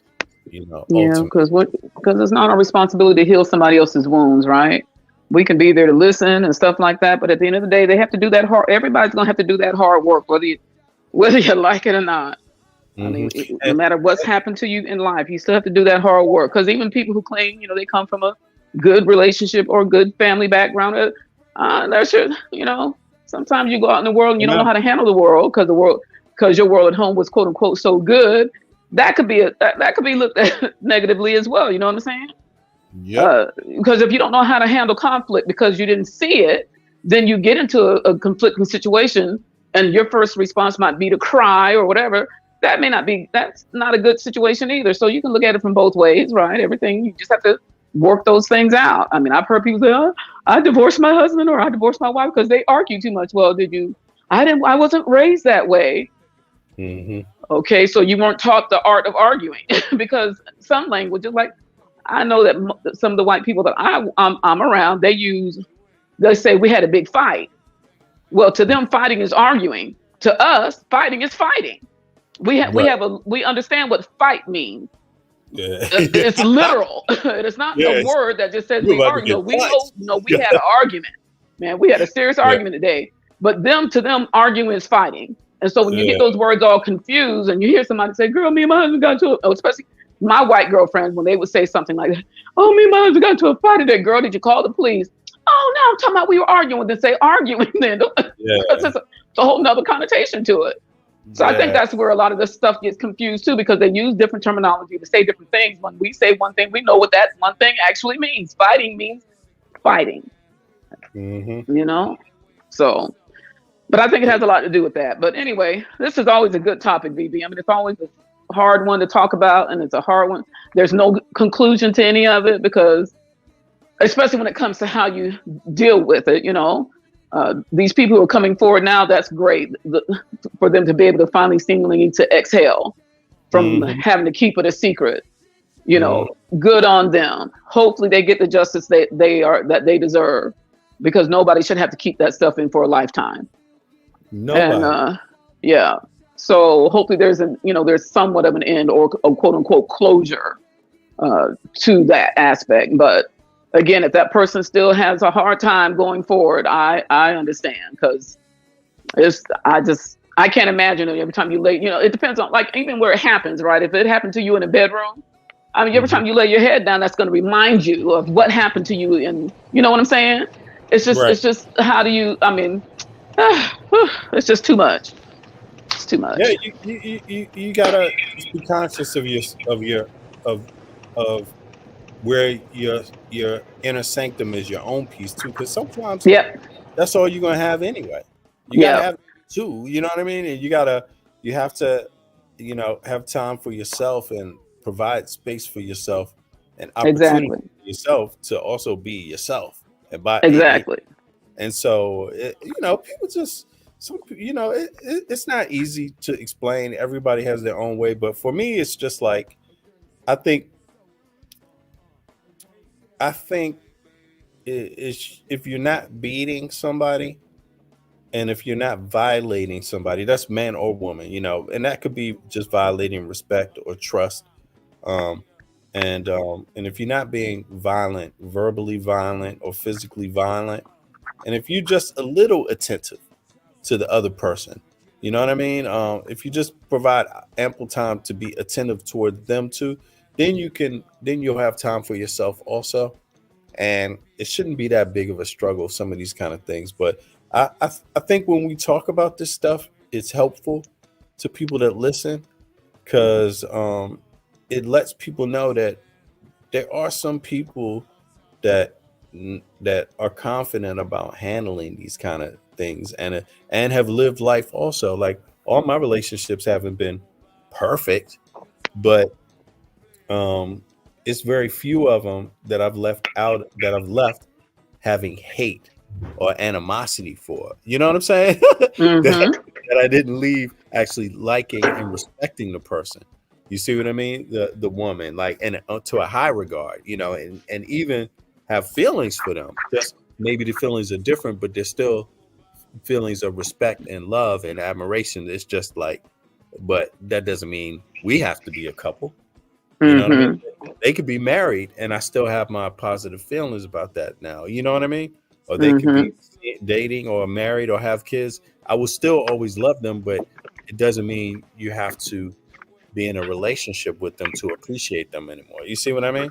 Like, they can move on and you can move on and enjoy that and enjoy just your experience if there was anything good from it, And but this is a good topic. Maybe we should take this topic up again, and get off of these. Well, we got to deal with these bozos here. It's real life. It's real life. It's happening. And I don't mean the sister here, Mary Wilson. I mean the other one, Sean Puffy Combs. These dastardly guys, man. I can't wait till at least that part is fixed. Yeah, right. I think it will benefit. I think it will benefit black men at least to step up their game with this and just get rid of this element. You know. Yeah, because when you're talking about people being themselves, when a person has been violated, especially at a young age, they don't even know who that self is, because they're looking through that lens of being violated, right? And until they deal with that, right? Mm-hmm. So it's going to take, even like I said, more time for them to find out who they would have, who they could have been, because now they're this person who's a victim of a sexual crime, right? Mm-hmm. So they have to redefine who they are, and that work is going to be hard too. So people just need to keep that damn hands to themselves. Keep your damn hands to your own damn self. Violate your own damn self. That's what you do. Go do that. Yep. Violate your damn self. Leave everybody else alone. Yep. Yep. If they need some help, give me a call. I'll send you downtown. I know where the dope spot is. The liquor store. You know what I'm saying? The liquor store is down the street. The dope man is out there. You can go get you if you want to violate yourself, but don't try to hurt other people. People. As you said, treat others how you want to be treated. Mm-hmm. Nobody wants to be treated. Nobody should want to be treated that way. And if you were, I'm sorry for you. I feel sorry for you. Yeah. Hey Beverly, you want to say anything before we close out of this one? Beverly, oh, she might have tuned out. Who is this kid? Who is King Kampala? Who is that? Oh, King Kampala. Let me see. He said, "To what extent this fight?" I'm what sorry. Exactly. I'm sorry. I was going in and out. I was in the beauty parlor with my granddaughter, and they chit chat. All the people in there, a whole bunch of people in there. Okay. You having a nice day with your granddaughter? That's great. No, I'm in my house. Get ready to go in my house. It costs money. It costs $80 to get her hair done. I didn't pay it, but it costs $80 to get her hair done. $80. She ain't but 11. Wow. Yeah, what? No, she got a lot of hair. I didn't realize how long her hair was. It's down the middle of her back, and she don't want to cut. But eventually she's gonna have to cut it. I don't like hair. I had the same kind of hair that grew all the time. I couldn't wait to get old enough to cut it. And I remember the first time I cut my hair, I had visited my cousin in Philly, and the barber down there, they went, and he knew my father. He used to cut my father's hair because my father used to live with his sister. And I cut my hair. I was down there for about a month, maybe 2 months, the whole summer. And when I got home, I went and bought an Afro wig, put it on. I came home. My mother didn't think nothing of it. And I went in my room, I opened my suitcase. I set it on the floor, and I had it open. As usual, I didn't do what I was supposed to do.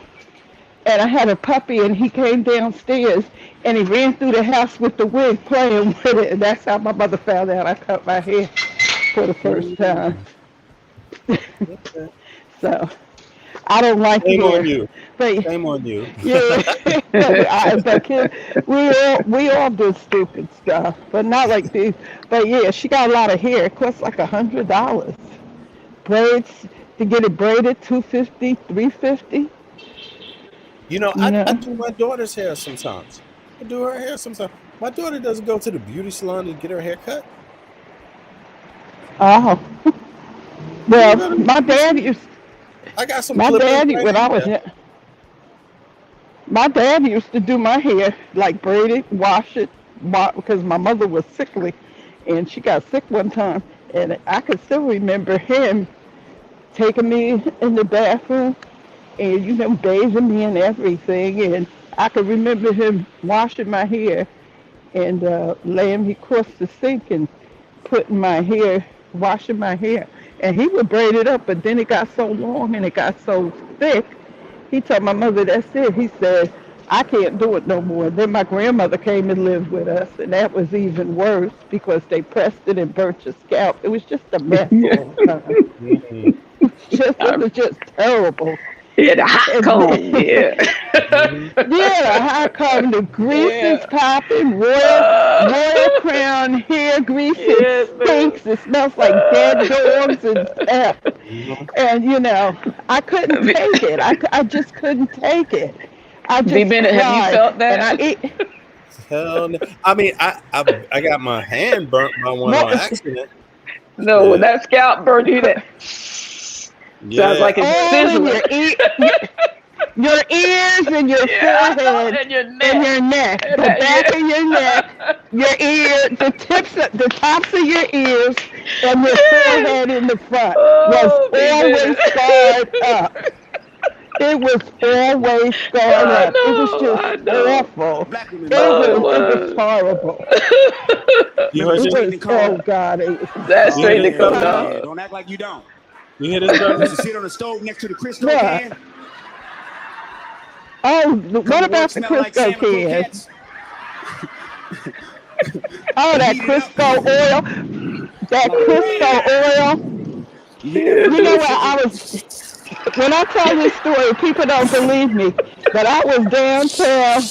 I was down south with my grandmother, and my aunt actually went and took lard and rubbed my legs, greased me with lard. I'll never forget it. I was little. And then the breakfast thing, we had breakfast. And I'm not a picky eater. I've never been a picky eater. I like just about anything somebody cooks except beans. She gave me, for breakfast, we got up, and she gave me chicken feet and gravy over grits. And I was like, that's it. I started hollering. I started crying. They looked at me like I was crazy. Because years ago, people down south thought kids that lived in the north didn't have no manners. And my aunt was 92. It was my great aunt. And she was 92 back then. And she said, what do you want? I said, I want some cornflakes. They looked at me like I had 20 heads. Cornflakes, what's that? I wasn't eating no chicken feet and gravy. And I love chicken feet. I like chicken feet. But I didn't want no chicken feet and grits. And it was brown gravy over grits early in the morning. I couldn't do it. And the outhouse, I know all about that. I didn't have that. I didn't experience that part. What, the outhouse? The outhouse. Oh, I did. I did. And when you go down, years ago when you used to go down south, you had to go to the bathroom. You had to squat. Like, they squat. And I was little, and I just couldn't do it. So my mother would always say, make sure you got a lot of clothes for her, because she going to need them before you get where you going. Because she ain't going to the bathroom, because I can't squat. They had to lift me up and literally hold me to let me go to the bathroom. Yeah. But I enjoyed it. I enjoyed it down there because it was so peaceful. It was peaceful. I could go outside and didn't have to tell nobody. Want to hear something else funny? I was in North Carolina, but I was in the city. This man walked past the house, and he tipped his hat. He said, howdy do. I had never heard that before. I ran in the house, and my mother said, what's wrong? And my aunt and they was looking. I said, this white man messing with me because he said hello. I thought the man was trying to grab me, try to grab me, and I ran in the house. I did. Yeah. But down south, them white girls is grabbing up them black boys. That's why, especially in Georgia, that's why them people is killing everybody and doing everything to everybody, because they don't like it. They dumb. They're being used. They're being sold lies. They're being politically motivated. They're curating the ignorance in these folks. That's all it is curated ignorance. The younger people are now. I know some successful ones. You know, like a girl from up here, a friend of mine, her niece went in the military, and she married a guy from the military, but she's doing good with her in-laws. They love her to death. But check this out. The USA is the most diverse country on earth, racially diverse, religiously diverse, right? Why is that element still strong in politics? This racist element. Why is it this biggest element? Why is it so strong in the most diverse place? Don't you find that a little strange? What? But about not wanting blacks and whites to be together. Or all time, yeah, that too. That. But yeah, you know what? What it's all about. You gotta read Roland Martin's book. Don't you think something's wrong? Don't you think White Fear? It's White Fear. If you read Roland Martin's book, White Fear, Why the Browning of America is Driving White Folks Crazy, it's about power. If you look at Congress, watch C-SPAN when they doing all this voting on this crazy mess they vote on. Look at the men. The men's hair so white it looks like it's see-through. You know, you can see the scalp. They so damn old. Excuse me, I mean to cuss, but they so old. Let it out, Beverly. But Beverly, Because that's a touchy subject to me. But the thing about it is that you control yourself. So what is it? But the structure of the government. If you're a white man, you don't have to marry a black lady and make babies. If you're a white man, you don't have to work with black people. Most white men don't have to. If you're a white man, you don't have all of these issues. What are you afraid of? Because nobody's making you deal with anybody you don't want to. No, you can leave work and say, bye-bye, I'm going to my neighborhood now to deal with my white family. You're not forced to do anything. It's actually it's not about it's not so much about marrying. It's about political power. Read that book. That book is good. But and okay, but I get that part. But here's the thing. Power. Hold on. But I get that. Because there will be no more pure white babies. That's the problem. But here's the thing. Here's the thing about it. There will be no more white babies. But here's the thing. You're an immigrant yourself. Did you forget genocide was committed against another group? What the fuck? You know, come on. That's how you got that multi-diverse country called the United States of America anyway, because a bunch of foreigners came there and took over. Yeah. So it's just ludicrous. You know, nobody's making white people go have babies with other people. Nobody's doing all of that. They're not even under you. They're still safe. They can group up and do all of this thing, but it's not your country in the first place. It's the Native Americans are Native Americans. European are not indigenous. They're foreigners. They came to the country. They came and took the land. So I just don't get that.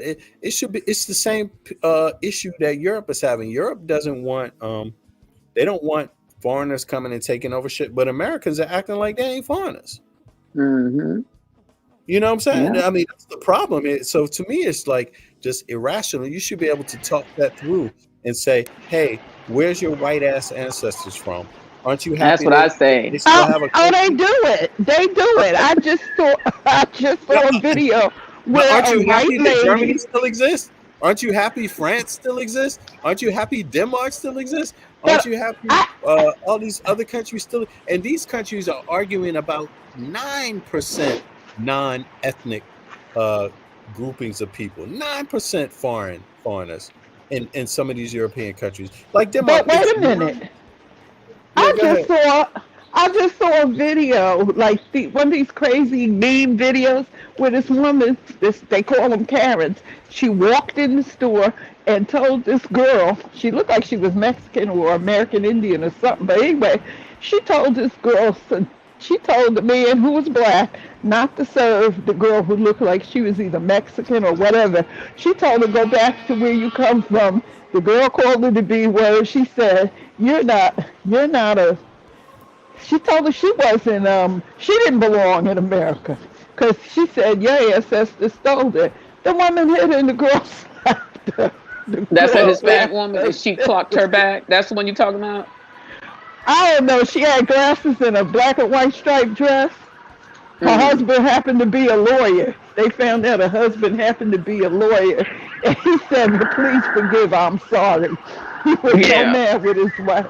But they do it all the time. But it's about the purity, because somebody put out the statistic that by the year 20-something, white European white people will be the minority in the United States, and the minor over black people, it's Hispanics will be the majority, and then blacks, and white people will be down at the bottom. You know that don't sit well with them. But you know what? It's really weird, because I mean, it's the Europeans that made it this way. It's the white folk that made it this way by design. Look who's on the screen. They forced all this shit into action this way. So it's just amnesia. It's just pure. You can't. It's irrational thinking. It's irrational thoughts that these people are having. You see what I mean? It's not normal. It's crazy. It's crazy up here.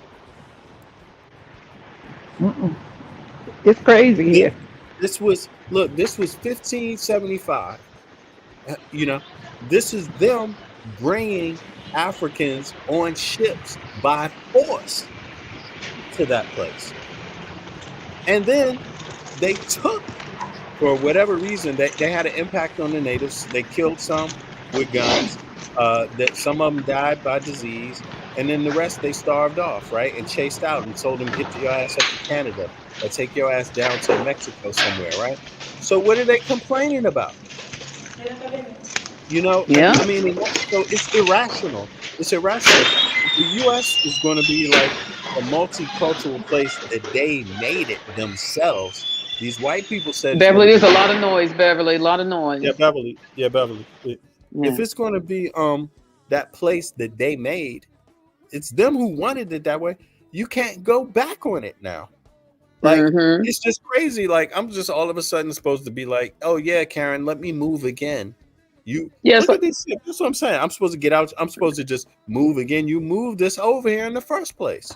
Yeah, it's like that film the thing that you recorded, that thing you did in 2015 or 2016, and when the one white lady got up and said, well, when we say colorblind, we don't mean it in a bad way. Okay, so where are we supposed to take that? Okay, you guys came up with all these classes of race, and now you want to take it back, but then when we tell you, you want to use it when it's convenient, when it comes to you trying to get what you want.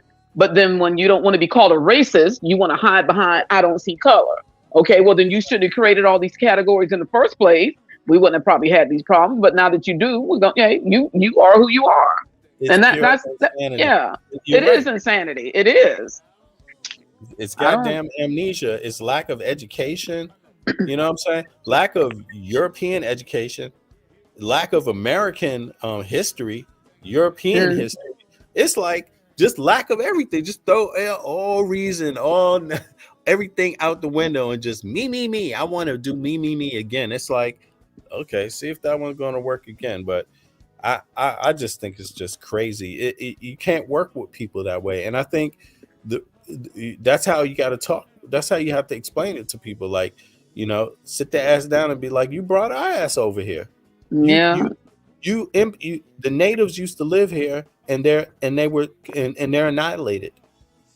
The indigenous people are annihilated. You brought Africans on ship, and you brought your white ass over here on a ship too. Meanwhile, if you look at Europe is still basically white.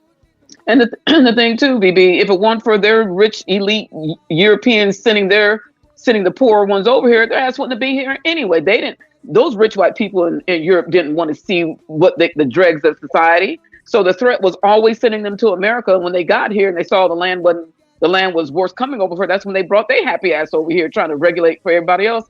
I would encourage people to go read the book called White Trash, 400 Years of Classism in America. Go ahead and read that. That book is phenomenal when it comes to explaining a lot of this stuff here in America. So if you want to know why they are the way they are. It's called White Trash? It's called White. It's a great book. Yeah, but but again, this is anytime one of them says something to me, I'm talking about don't take your happy ass back where you came from before you tell anybody else. Take your happy ass back because you don't belong here. You don't even. Exactly. I almost had a Karen situation yesterday at the airport. I'm standing in a pre-boarding line. I'm the second person in line. There's a lady behind me who was questioning my second position in line, saying that her pre-boarding pass said wheelchair for her. And I'm like, but she said, but I'm not in a wheelchair, but it says it on my boarding. And I turned around and looked at her. I said, I'm in the pre-boarding line. And I turned my head back around. And she said something else. And one of her daughters or granddaughter said, she says she's a pre-boarder. Okay, just leave her alone. If she had said one more word to me, I promise, she'd have got a good tonguing yesterday. I'm like, therefore, I turned my head, just let you know, you better shut up.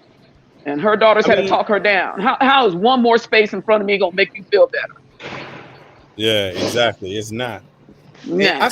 I sounded angry. I sounded a little frustrated before, but I don't mean people have to say it in a angry or frustrated way. I just mean like you could explain it to I'm not talking about you. I'm talking about what I said. Like, take your white ass back to Europe. I mean, you brought us over here. The natives are no longer here. I mean, what are you complaining about? It was by your design. Yeah. Now you're complaining you want to be the boss again? After you were the boss all this time and made all these realities come true by your wishes, you want to unsee them because you're tired of it? Now, exactly. Help them take love. Yeah, it's like you had a 400-year head start to get all the riches in the world that you want. Y'all had a whole y'all were out the gate way before us, and now you're hollering. I'm like, y'all shut up. None of y'all should be hollering about not having no money. Not because if you don't have any, that's your rich white people who are taking it from you. We're not doing it. That's your people that are getting you putting their hands in your pocket and making you, because all you have in common with them is the color of your skin, not the power of your pocket. So if you ain't gonna go after them, you leave me the fuck alone. That's how I feel about it. Leave me alone. Go after your own people. They're causing all your pain and misery and suffering. They're causing you to have that. I mean, Donald Trump said, don't you have to have, you have to have rich people who run the country. Well, you go deal with them rich people, then they the ones causing you. But they're making those rich people, they're making everybody else poor. That's the problem. It's like they should run the country. You would think they run the country, but you don't need rich people to run the country. You need decent people. Run the country. Don't need pea grabbers. Decent ones. You know what I'm saying? You don't need that. I mean, it's not that. To us, it's not that. Huh? What did you say, Beth? I said you don't need Donald Trump. I said you don't need Donald Trump for sure. Yeah, we don't need no pea grabbers. We sure don't. Yeah, he's talking about But all right, I just thought what you meant. I'm gonna shut it down now. I gotta have a little. Yeah, I gotta go cook. A little bit of time with my son before he goes. All right. Okay, BB, it's been great. Yeah, it's been great. I appreciate y'all as always. Thank you for coming by and stopping by. I appreciate the love, and I hope you all have a good evening too. Did everybody have a good weekend? Y'all had a good weekend with the family? I had a marvelous time. Okay. I didn't. Okay. Because I want to do something. Somebody hacked my computer and they got a thing and they're trying to make me send $250. I'm getting ready to buy me a new computer. Oh, girl. It's something I want to do, but I'll talk to you about it later. I'm getting ready to get on the elevator, so I'm going to cut off. I'll talk to you the next time around. Bye-bye. All right. Okay. Have a good evening. We see you guys. I'm going to close it out on Tommy Davidson. All right. I'll see you. All right. Okay. Have a good evening. Good day. Bye. Everybody have a good evening. Appreciate y'all. I'll catch you back this week. Sometime don't know what I'll be here, but I appreciate you. And I hope everybody has a good evening, a good end to their weekend. And if your weekend is continuing tomorrow, that's excellent. Enjoy that one too. All right, y'all. I appreciate it. I'm gonna be out. Get some little music for y'all and say goodbye. Boy, how y'all feel tonight? Yeah. The Dusty Boy, T-Rock, T-Rock, T-Rock, 40.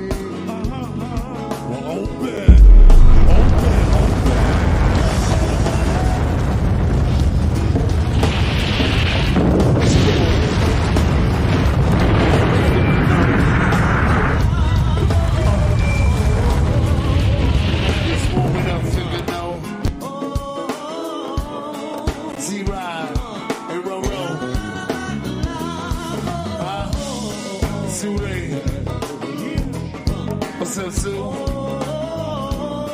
You fly ass nigga. T-Rock.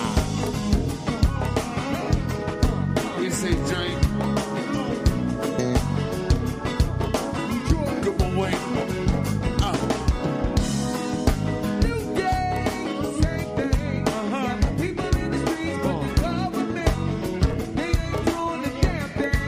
Turn 'em up.